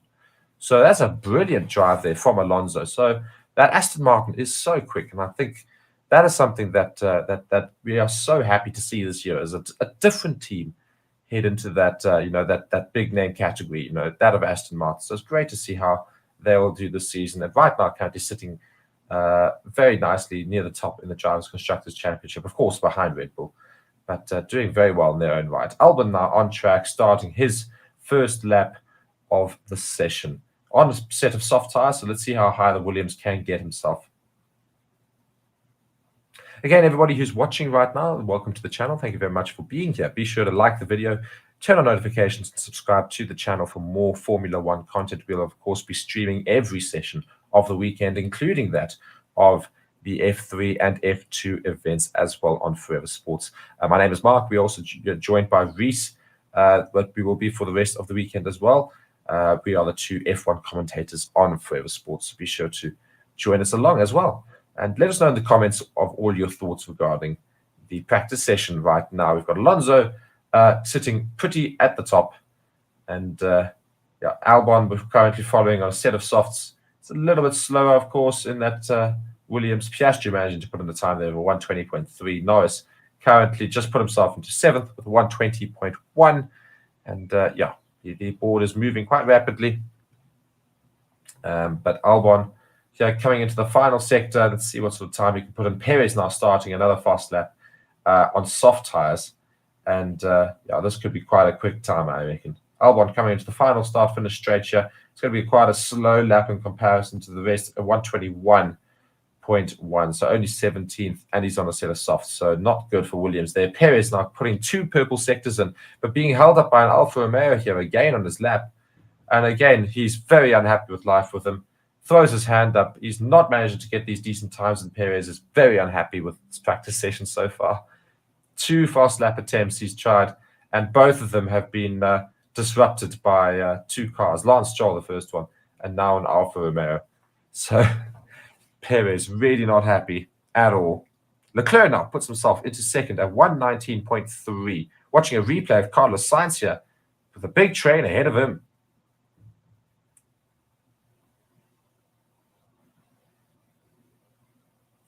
Sainz, they're complaining about one of the Red Bulls as part of the traffic. Max Verstappen tried to overtake there.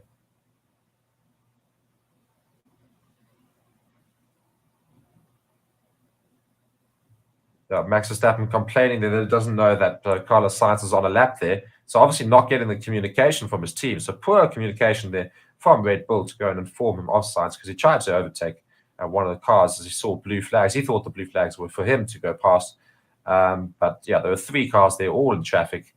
And unfortunately, Carlos Sainz got held up by that. So Perez and Carlos Sainz having laps, unfortunately, disrupted by others. Perez twice and on soft. So he's going to be very upset about that, wasting those soft tires and those attempts. He was putting in some very good sectors as well, 2 purple sectors. And then, unfortunately, could not complete the lap properly. Got a comment here. Vivian saying Charles P2 dreams are coming true. Yeah, let's see how long it lasts. I doubt it'll last that long, unfortunately. But we can only dream. Perez on the radio saying, fuck's sakes, man, traffic is horrendous. I don't know what he was up to. That is, of course, the Red Bull garage getting back to him. So very interesting there. Red Bull, not happy with the rest of the field right now, getting in their way. Swap Mill here saying Ferrari not good on the race, only good in quali. Well, they weren't particularly good in qualifying last race weekend. But you know what? Ferrari could probably do something this weekend, I reckon. Russell's complaining about rain. Then indeed, I think there is rain on the track. He's saying it's raining quite a bit now. So that's going to be a bit of a dampener, literally. A bit of a dampener to this practice session. If Yeah, there is rain incoming now, so now quite a few of the cars have found their ways to the pits. And unfortunately, that's probably going to put a bit of a stop to our practice session because they're not going to risk trying to go around the track and risking their cars, of course. So you're going to see a lot of these cars come back into the pits. Unfortunate end well, not end, but certainly premature wait for the practice session. They'll wait for the rain to subside before they get back out onto track, even though they probably should get a few practice attempts and practice runs in those inters and or wet tires.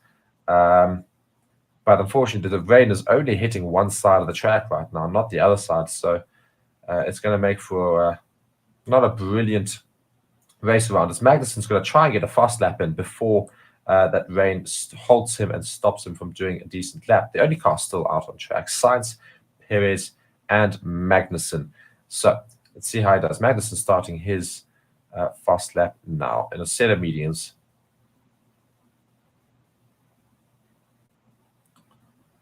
Vivian here saying, what's up with Sargent? Big work happening on his car in that Williams garage. So that is why he has not put a time in. Got lots of engineers working on his car right now. He's out the car. It's not anytime soon is he getting out onto track. So he'll be out there for a while, unfortunately.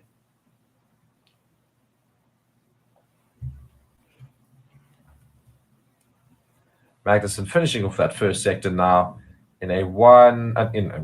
Yeah, just put 1.4 seconds behind Alonso's first sector time. It's not too bad a time. Oh, sorry, that was the second sector time. Now heading into the final sector now. Let's see how he can fare with regards to the rest of the field, this being Magnussen. Ocon has found himself on an outlap now. Very interesting that he's coming out. Ocon, Bottas, and Zhou on outlaps right now. Very weird that they'll be coming out considering the rain on the track. Maybe the rain is subsiding already. That would be great. Magnussen now crossing the line in a 1:21.2, all the way down in 19th. Not managing to beat that time. Still sticking all the way to the bottom of the field.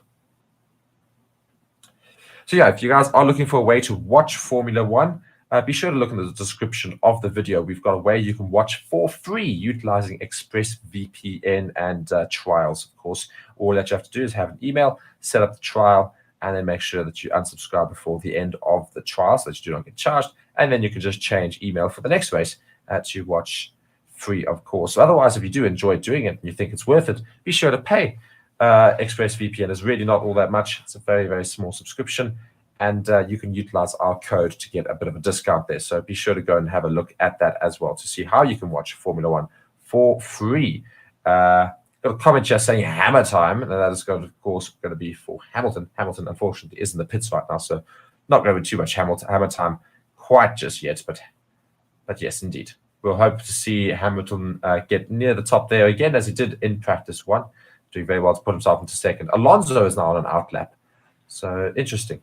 Alonso's finding his way out. Norris is finding his way out, and I think Lance Stroll is also on his way out. He is indeed. So we're going to have a few more laps here. So rain doesn't seem to be all that bad, and I think we're going to continue, which is good.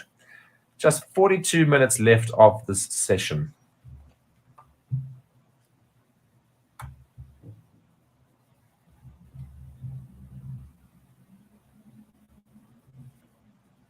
Watching a replay here of, I think it's Fernando Alonso.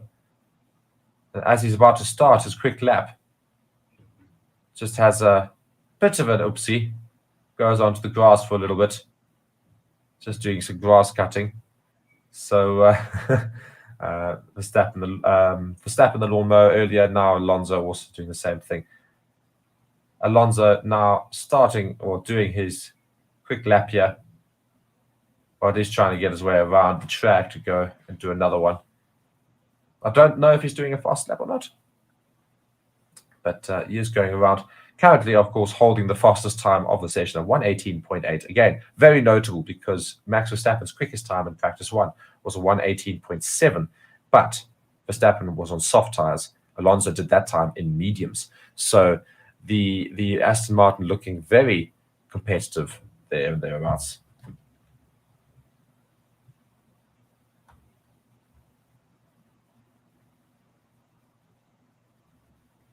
So Ocon, interestingly, being told on the radio there, no rain forecast for the rest of the session. The part that was wetted by that rain that came in should dry up very quickly. So we're going to keep going.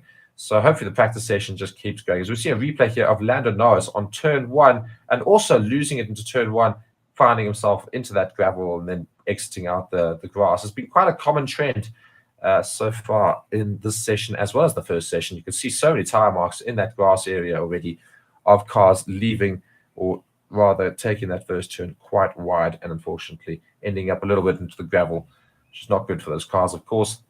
Got a couple of comments here saying Lando through the kitty litter with softs.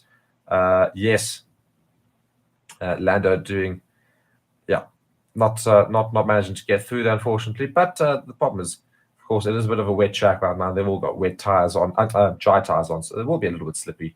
And these guys are coming into the pits, almost all of them coming into the pits. They're going to wait for it just to dry up just a little bit so that they can get some decent times in. Gasly's on an outlap. Norris is currently coming back into the pits. Ocon, I think, is also finding his way back into the pits. There's still some rain on some of the canvas, so I think that's also a good indicator of the fact that it's still wet out there. And there's heavy rain 10 minutes away. So they're bringing pretty much everybody into the pits. Indeed, not a single car is out on track right now. Everybody is in the pits. 40 minutes left and some heavy rain on its way, apparently. So the predictions from Alpine were shocking. They said that no heavy rain was forecast for the rest of the session. And not even 5 minutes later, we've got heavy rain coming. So pretty much keeping with the weatherman, not able to predict anything, the Alpine team there. Grasha saying, hi, Paula, this is your arc for this session. Yeah, indeed, we'll see what that means. I have no idea. Paula saying, the only stream I could find. Really? It's interesting. Well, welcome. Hope you guys stick around. Be sure to subscribe, like the video. Participate in the poll. Do we have a poll up? I don't think we do have a poll up. You know what? I'm going to put a poll up.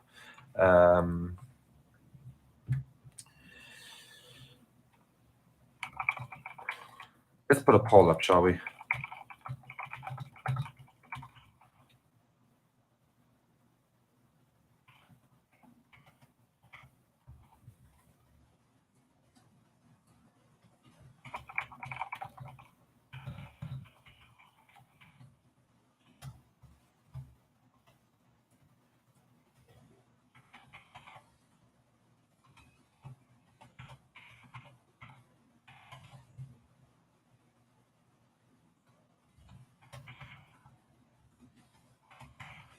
Right, so I've got a poll up. Go and participate in that poll.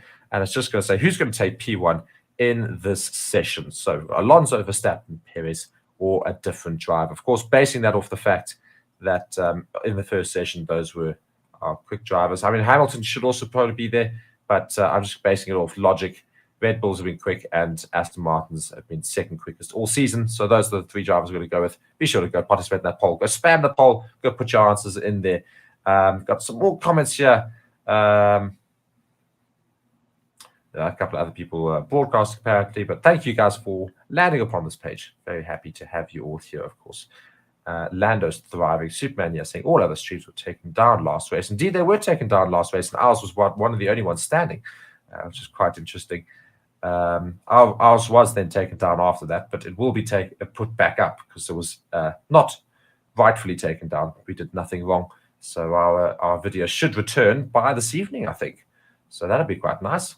We'll get our video back on the channel so you can go and re-watch the Saudi Arabia stream if you really, really wanted to.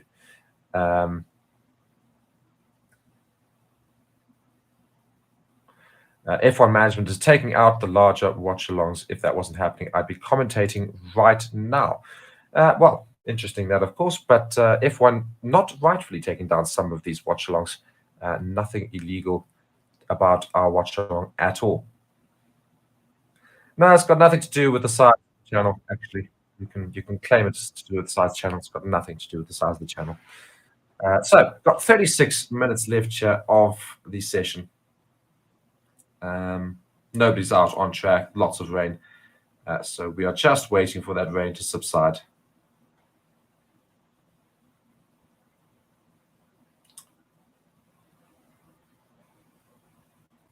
Charles Leclerc still in his car. Most of these drivers still in their cars. They're just wiping it off nicely there. Valtteri Bottas just chilling there in 12th in that Alfa Romeo. It's not doing too badly so far.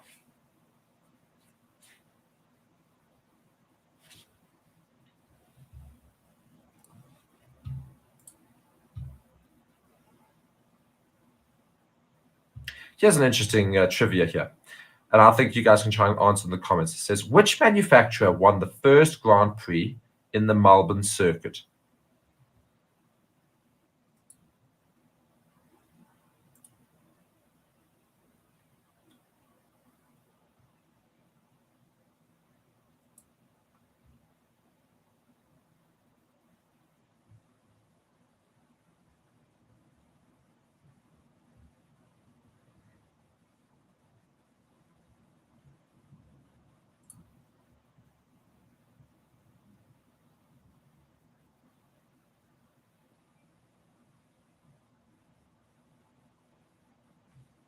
So if any of you are wondering who won that first race, the first race won in this circuit, which constructor won rather. So all the way back in 1950s, 1960s. And it was actually a Ferrari engine, but a team that no longer exists, a bizarre team, which I can't even remember the name of now that I've just been told it.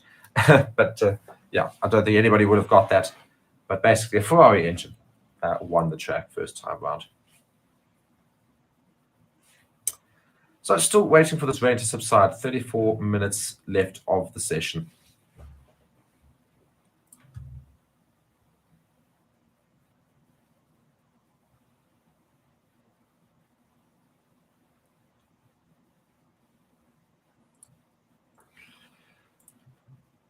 So again, quite interesting there, of course, we've got an Aston Martin on top, a Ferrari in second, and only then the Verstappen's Red Bull. Russell all the way there in fourth on hard tires as well, which is also very notable. Russell managed to get into fourth position on a set of hard tires. So these tires are a lot more competitive than they have been for a good while. So that's very good, of course.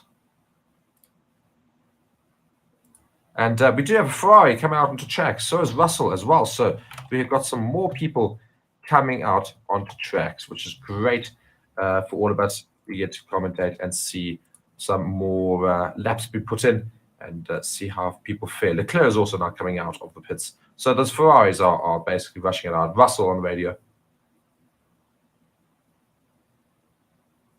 Supposedly.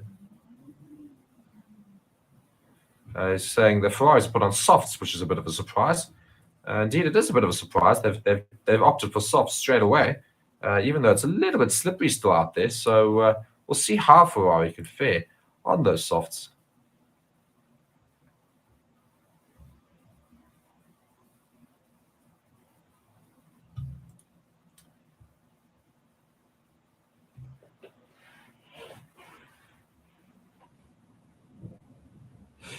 So, yeah, everyone's now starting to make their way out on track. When I say everyone, 3 cars have made their way out on track. And I think the rest of the field are going to monitor and see how those 3 fare. And if it's working quite nicely, I think they'll all themselves get onto it.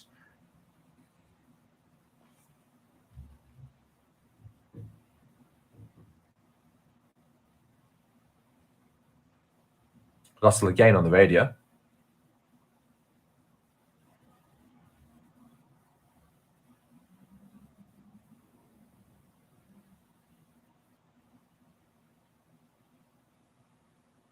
Russell trying to give as best information as possible back, but certainly not all that interesting, if we're honest, because he's talking about things with regards to rain.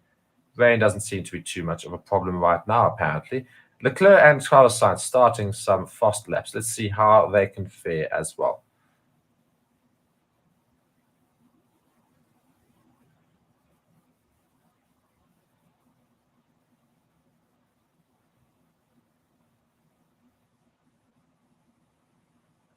So Red Bull are making moves here to get rid of tires. They had tire ideas to put onto the car here. I don't know if they're going to put them on, but they were opting for a certain set of tires. They've now decided they're not going to. So, yeah, Russell's found his way back to the pits. The Ferraris are still staying out there. And I think the rest of the field will be watching this thinking, okay, we can probably get out there. Ferraris are putting in times with these soft tires. Let's get out onto track.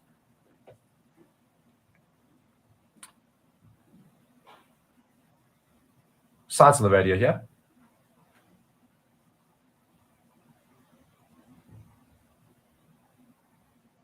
He's saying the rain is increasing now. So I don't know what that means by him, but it's a bit of an odd one. But he is Carlos Sainz. He does like to enjoy his odd comments every now and then. But yeah, the rain is falling ever so slightly a little bit. We do see that right now.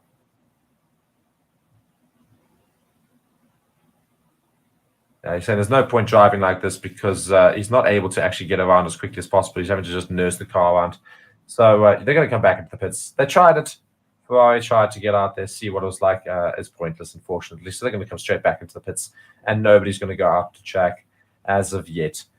So yes, not too much movement happening in the pits. 30 minutes left of the session. At least they just practiced a pit stop there for Charles Leclerc. They just did a practice pit stop on his car there as well.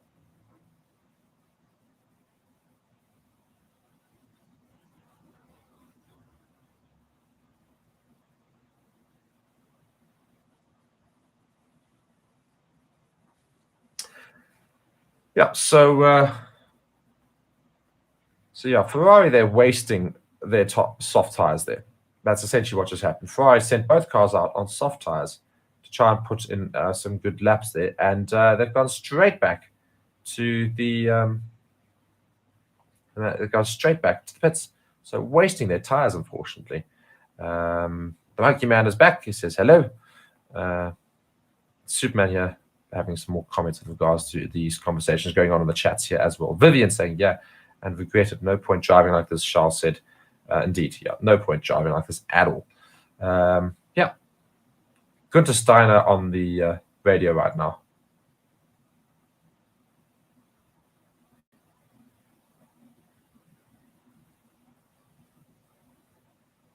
That's just saying the team's working hard. Yeah.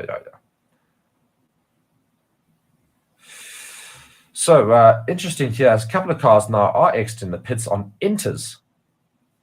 Esteban Ocon entering the track, and so is Lewis Hamilton on sets of Inter tires.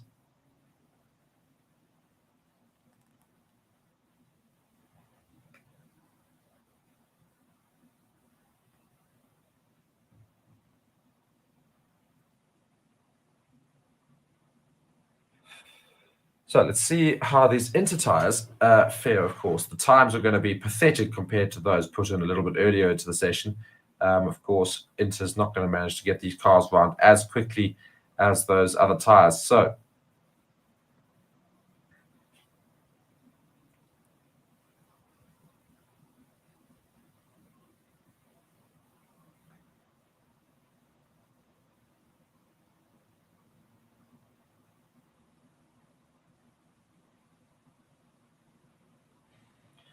now I think most of the field will be watching Lewis Hamilton and Ocon here going out and doing these interlaps because it is quite good practice for them, I suppose. There's something that you should try and do.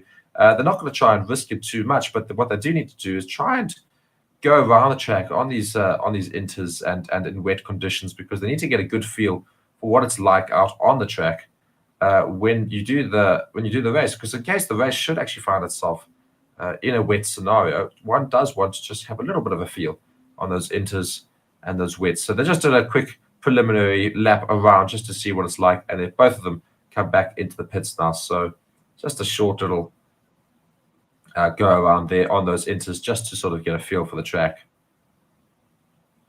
Yeah, basically just an exploratory lap, as it were. So everyone's back into the pits. Gasly now going out.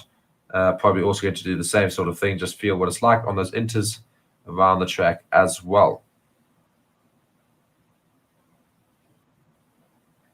Just over 26 minutes left of the session, and still not too much movement in the pits.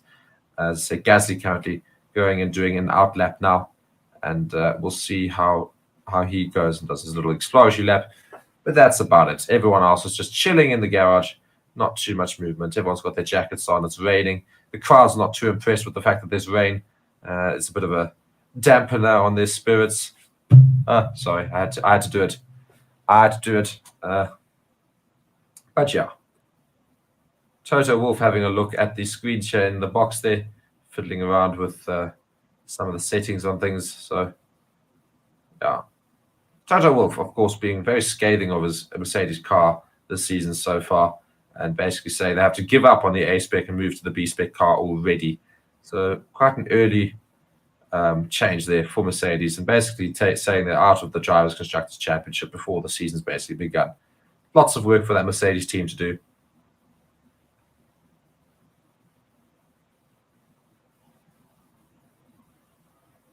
And Gasly is now finishing his exploratory lap and going back into the pits right now. And again, we will not have anybody out to track right now as a result of this rain.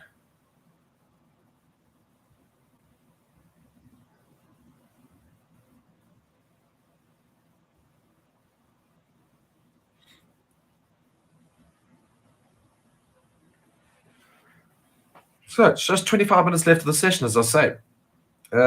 And we're not going to see anybody come out on the track for a little while, I don't imagine, with this rain. The crowd is not looking too upset with life. A couple of them try to be happy about life. But, yeah, very unfortunate end, to the day for them. Of course, spending lots of money to go and see these cars go out, and most of the session has been spent in the pits for these teams. We do see Max Verstappen, though, is going to come out. He's on a set of inters. So that will be interesting. They can't get the one blanket off, so they're going to have to lift up the car just to get this blanket out. There you go. And, yeah, Max Verstappen here coming out onto track in inters. I assume this is also going to be an exploratory lap for him. But let's see whether it is or is not. He's going to do a practice start on those inters as well. So interesting here.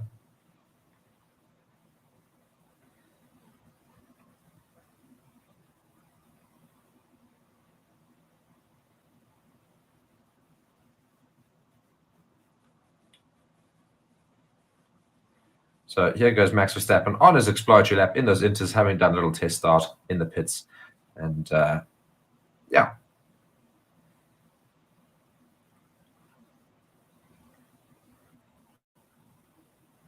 So, I mean, not too much to unfortunately watch. You just got to see him basically go around quite slowly, try and get a feel for the track. The inters are really not made to be a quick tire. It's just made to basically able to get grip around the track whilst it's wet for these cars, so they can't really drive all that quickly. So not too much data to collect for engineers and things like that, but it's more just to get an understanding of the sort of pace that they can hit whilst it's in the sort of conditions. Yeah, Verstappen saying it's definitely raining in this section. Yeah, so that's in the first section of the track, so a bit of rain there he does see and does feel.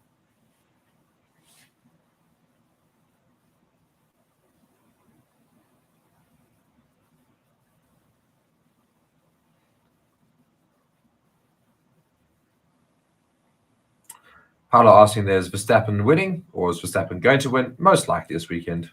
One imagines he will. I don't see too many other scenarios happening. Maybe Fernando Alonso gets ahead of him. Toto Wolff there looking very solemn in his big rain jacket and his hood pulled over. So not looking particularly impressed. But yeah, it is quite funny. And the rain has just got hotter. Just got harder, rather, hotter. Yeah, it's starting to bucket now. But we do see Ferrari, again, deciding to go and do an exploratory lap themselves on a set of inters as well. So it's very, very wet out there. And they are going to go out to an exploratory lap. It looks like Red Bull, lots of movement there for Sergio Perez as well. So I think Sergio Perez is going to make his way out to the track as well.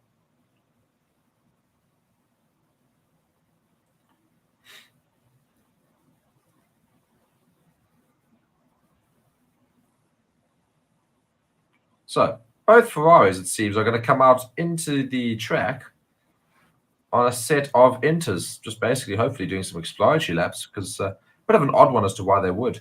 Verstappen now, I'm sure, coming back into the pits. Or is he starting another lap? I think Verstappen's actually going to go into a lap.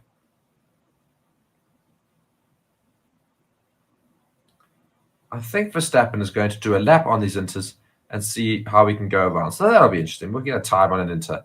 We'll get an Inter's understanding.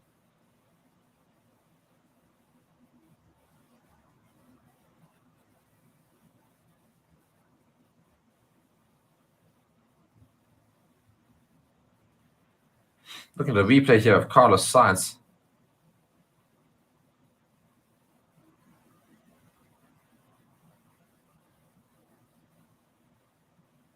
Don't know why we're following a replay. I think we're just showing the rain that's falling. There is definite rain. And we see Norris out here as well onto the track. And Piastri is also out. Stroll is out. Magnussen is out.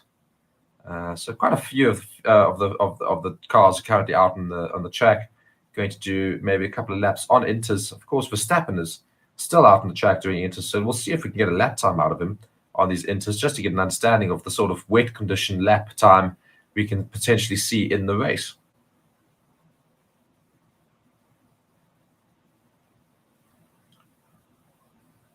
So again, we go and look at our grid right now. We've got Aston Martin first, Ferrari second, Red Bull third, Mercedes fourth, Ferrari fifth, Alpine sixth, Red Bull 7, McLaren 8, Haas 9, Alpine 10. Lewis Hamilton's all the way down in 13th. Not able to get in a quick time before the rain started to hit. Just under 20 minutes now left of the session. And we'll see Verstappen did not put a lap time in, unfortunately. Basically started that second lap and has come back into the pits now. So a couple of exploratory laps there for the Red Bull of Max Verstappen in these Inters. And now following McLaren, as Piastri seems to be starting a quick lap on Inters. So we'll see whether or not he's actually going to, but he's all the way up into 7th gear. He's going to chill at 7th gear rather than 8th. And just having hopefully an actual lap time on these Inters. Let's see, McLaren is risking it. So they're the first ones to risk a quick lap here on a set of Inters. So Piastri is really actually trying to race properly here. Of course, with it being quite a bit wet, there's lots of handling to do. And you can see him trying to just fix the car and get the car to move where he wants it to, but lots of jerking around on the steering wheel there. And it's almost 7 seconds the gap on these Inters to Alonso's time, just in the first sector. So going to be quite a bit down on the rest of the track, one imagines.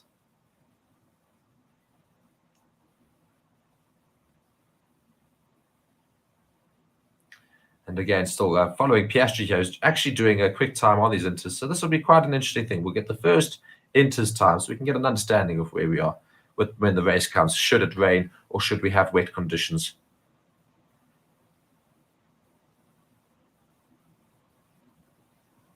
And just coming into the final sector here, we've got a replay of Lance Stroll in Inters. Let's see what happens here.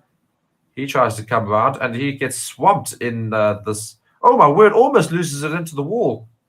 Almost loses it there. He's in the spray of that Red Bull, almost loses it. And manages to get it keep it out of the wall, but he comes around that final couple of turns there and loses the back end and almost finds himself at the side of the wall. But Lance Stroll manages to keep it all together, and I think most of these teams are going to come back in. As we see, Piastri is going to finish a lap here in his Inters, so let's see what sort of time he puts in.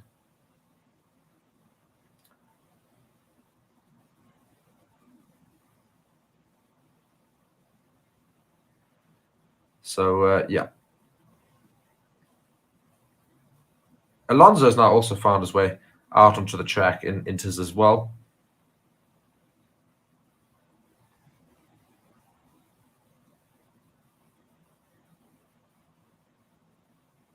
So Perez has now found his way back into the pits. Rather, he's still going around the track, but he will find his way back into the pits very soon, following his teammate Max Verstappen, one imagines. So yeah, guys, let me know in the comments right now. Not too much is happening out on track, other than the fact that they're doing a couple of Inters laps in this wet weather. Fernando Alonso is currently out there. So is a couple of Haas's, I believe, indeed. So let me know in the comments, what is your favorite Grand Prix? And of course, we've got 23 Grand Prix this season. And out of those 23 possible Grand Prix, let me know which ones are your favorite tracks. Which one is the best track to watch? Got people saying here they love the Miami Grand Prix. Some of them saying super stoked for Vegas. I'm very excited to see what happens at Vegas. That'll be very fun, I'm sure. And the track itself actually looks like it could be quite a good track to race on. So I'm very, very keen to see what happens in the Vegas circuit as well. And of course, that will be a night race again as well, which will be fun to watch.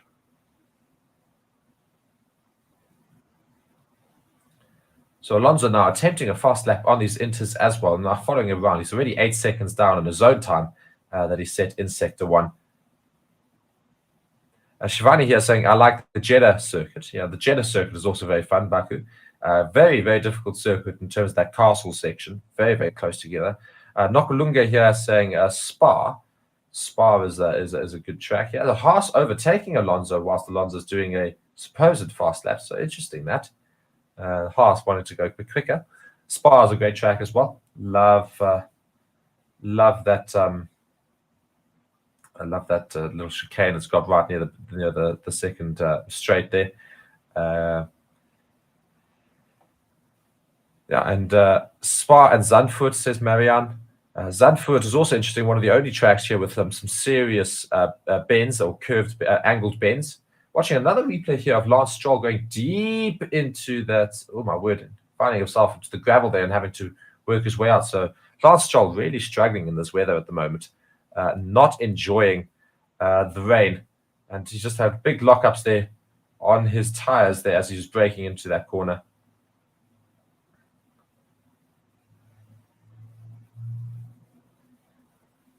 Now, he's had 2 whoopsie moments, Stroll on those inters, so not very good for Stroll, but not too bad either. He's kept them out. Russell now starting a lap on inters as well. So a few cars now out on the track. Doing some inters laps. How many more minutes left of the session to go? There are just over 14 minutes. 14 minutes to go in the session. Vivian saying, I love Monaco. I hate Monaco. I think Monaco is all great for the glamour, but the racing itself is garbage. No overtakes, tracks too small for the size of these cars. And the only thing that would improve Monaco is out of that tunnel section if they just made that a straight. I know it might not meet Formula One regulations if they did that, but if they just made that chicane there a straight instead of having to turn off into that horrible little chicane, you might have a few more overtake opportunities in terms of creating a DRS zone out of that tunnel.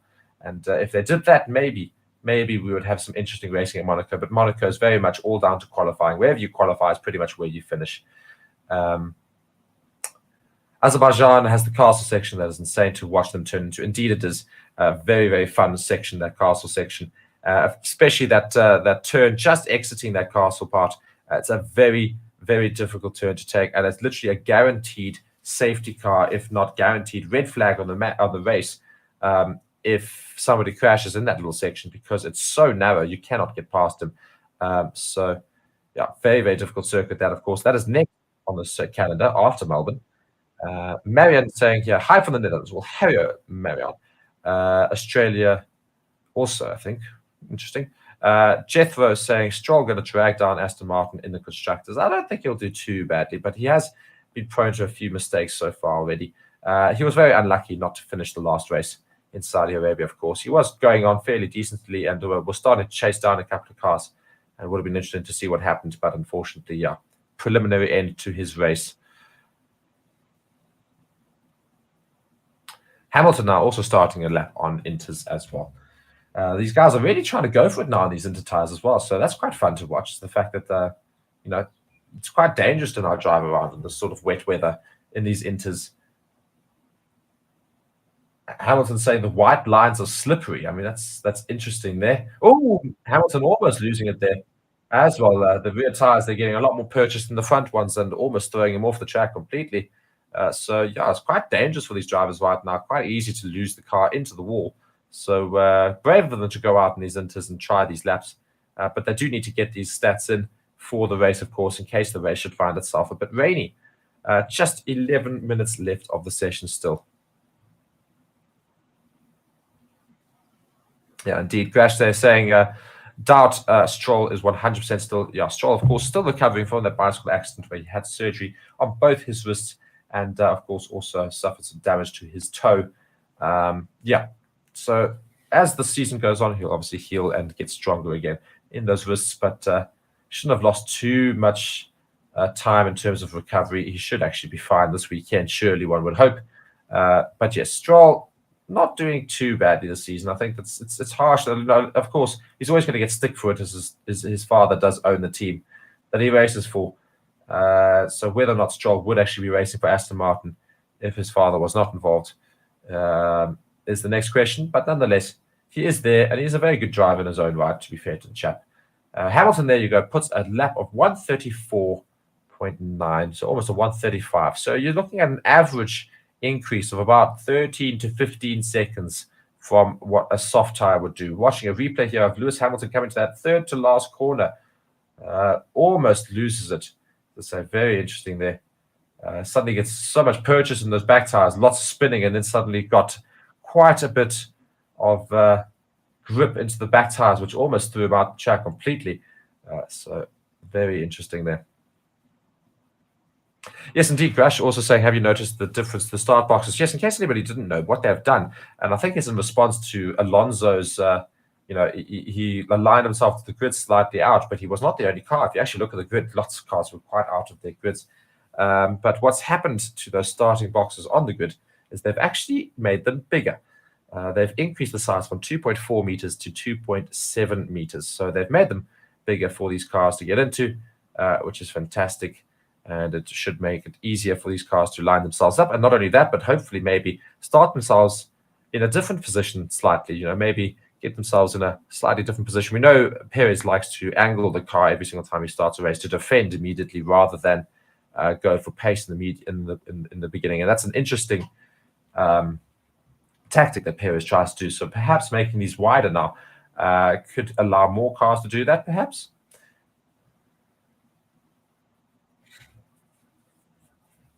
Tsunoda now doing a lap on Inters as well, coming into that last sector now.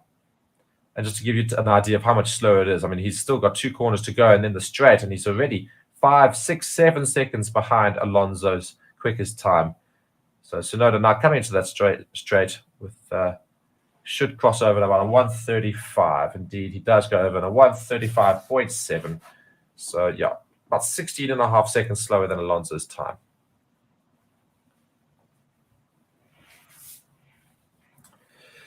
And again, everybody, if you are currently on the channel and you're looking for a way to watch the race for free, be sure to go and look at the description and see some instructions on how you can do exactly that, all completely legal as well, which is, of course, very interesting. Just letting you know that the free element of it is utilizing a trial.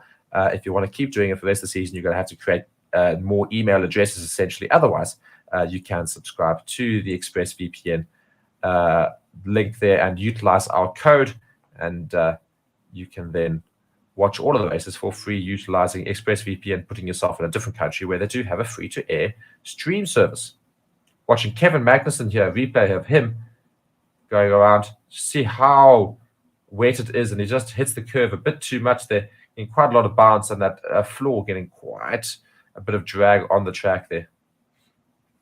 Gracia saying, how long have you been streaming watch-alongs? Well, for Formula One, not particularly long. This is our first proper season. At the end of last season, we did a few. We did the last 3 or 4 races. But this season, we're doing properly and doing lots of extra content as well on the channel. But the channel has actually been made by a different sport completely. We're a big rugby channel, and we are pretty much one of the biggest rugby watch-along channels in the world.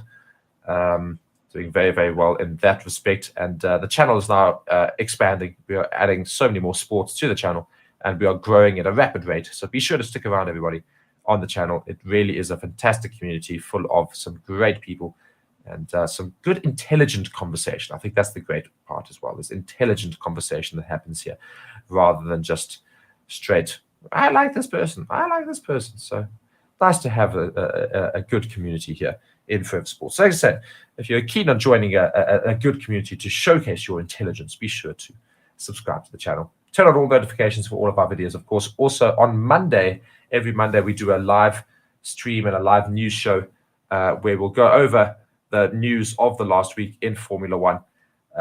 And you guys can ask us questions there and give us your thoughts about the news and share opinions, etc. It's always very fun to do every Monday. So be sure to look out for that. Subscribe to the channel, and then you can see when that thing is. Normally is about 7 o'clock in the evening, South African time, which in British time would be about 5 or 6 o'clock in the evening. So, yeah, pretty much towards the end of the day for most of us.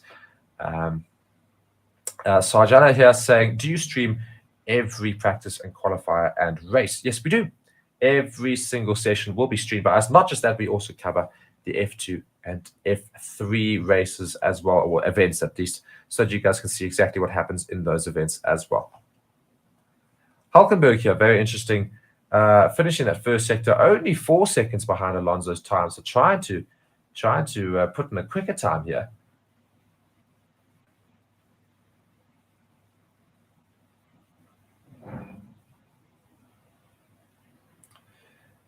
And yeah, we've just got 5 minutes left of the session. Free practice 2, only 5 minutes left of the session. Thank you very much, everybody who's watching. Be sure to go participate in the poll. It's quite interesting there. A whole lot of votes, of course, saying who will end the session at P1. 35% of the votes are going to Verstappen.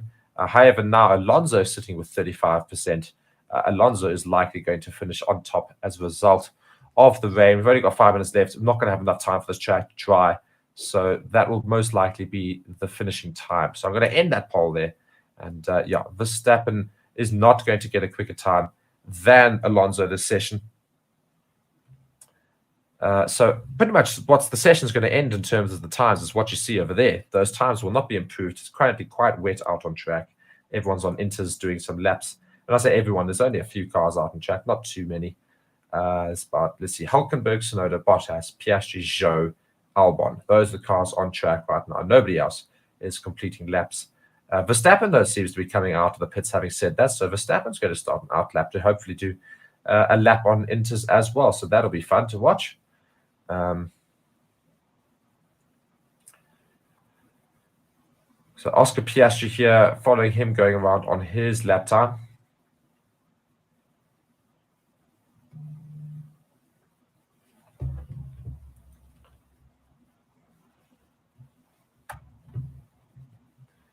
So just about under 4 minutes left of this session, and then we will, of course, come to the end of free practice 2. And you can be sure to join us, of course, for practice 3 tomorrow, very early in the morning, just to give you an idea of how dedicated we are on this channel to doing these watch-alongs. The first session started at 3:30 in the morning for me, and I was up, I was there, I was streaming along. So again, this is now only 5 to 8. It's a bit more friendly now, 5 to 8 in the morning. Of course, it started at 7, this session in the morning for me. How early in the morning does it start for some of you guys? I want to know when about you guys having to tune into the race as well.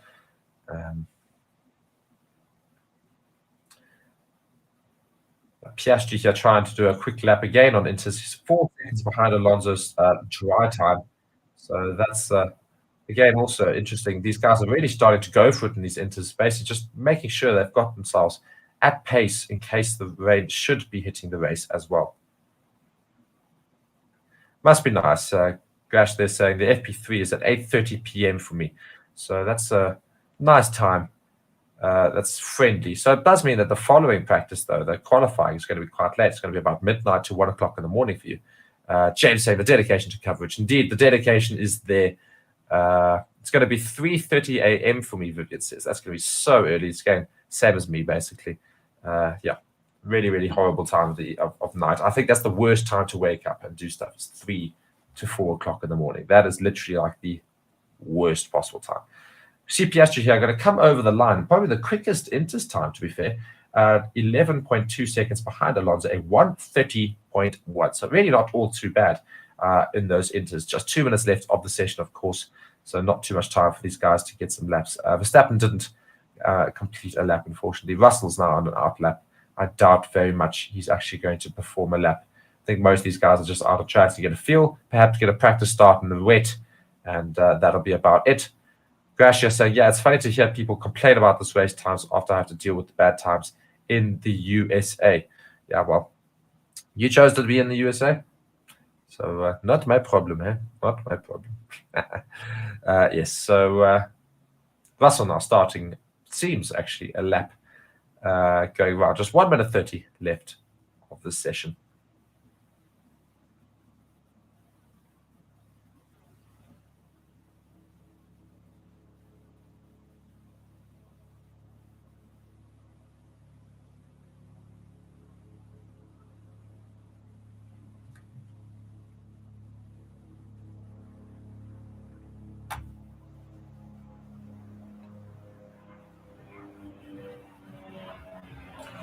So Russell going here almost 3.9 seconds behind Alonso's dry time in that first sector. Born and raised here, says Grash. Well, tell your parents to move. No, I'm just joking. Paul is saying 2:30 a.m. UK time. It's great for you and Jose. I don't know who Jose is, but yes. Yeah, that's not friendly either, 2:30 in the morning. Russell now finishing the second sector in, let's see how quickly, he's finished that second sector. Let's see how quickly he can get around sector 3. Let's see if we could put in the quickest inter time for the session, as we've got just 20 seconds left of the session. If he gets a sub 130 on inters, then he would have gone around quickest on inters this session. Not that that means too much, as not a lot of cars did try out laps. We see Russell now going, and does not get a sub 130 at all. Quite a bit slower than that of Oscar Piastri. So not a particularly quick end to the free practice 2, but it is now, however, finished. Quite a few cars out onto track to try and do a practice start. Into tires. Watching a replay here of George Russell almost losing it in that second to last corner. We do just see that there as he tries to come in. Oh, almost goes onto the grass there.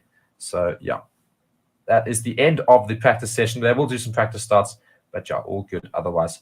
Marianne saying, thanks for your commentary. See you tomorrow. Indeed, see you tomorrow. Enjoy the rest of your day, people.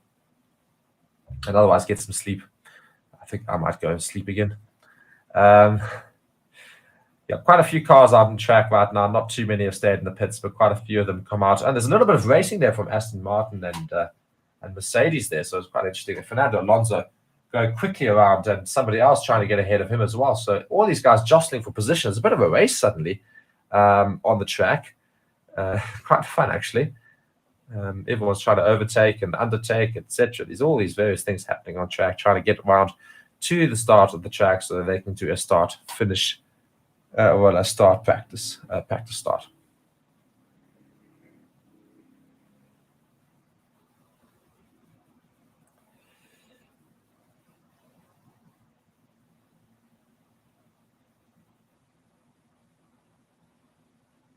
Fernando Alonso, just watching a replay here of that quick time that he managed to do on mediums here. The quickest time of the session was done on a set of medium tires. So very, very good from Aston Martin. And yeah,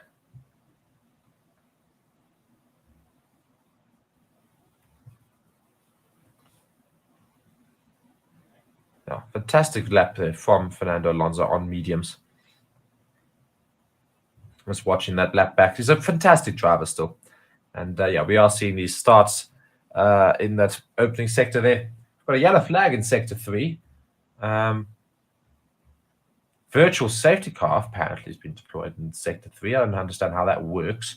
I think they're just testing the system, or at least something's gone wrong in the system. Yes, it's a virtual safety car test rather at the end. That's what that is. Makes sense. And we're seeing some practice starts here. And I think that is Alonso in P1. Quite jokingly put himself into that first place position. And he does take off.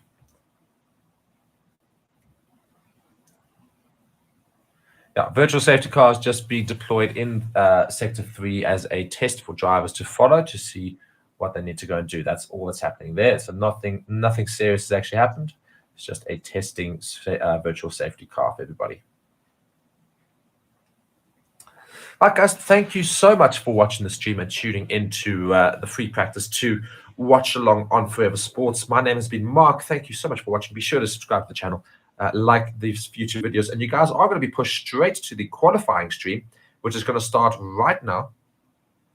The qualifying, I think it's the qualifying for F2. It's F2 qualifying indeed. So we're not actually going to end the stream. I'm not talking about. We're going to keep the stream going. So do be sure to stay here. And we're going to go across to F2 qualifying time. So you can, if you're a fan of F2, be sure to stick on the channel. I'm going to follow along with F2 as well now. And these cars are making their way back to the pits. So the session is very much over. So that board over there is not going to change. So thank you so much for watching Forever Sports. I'm hoping I'm going to be taken off now. And yeah, we'll see you guys in the next stream as well.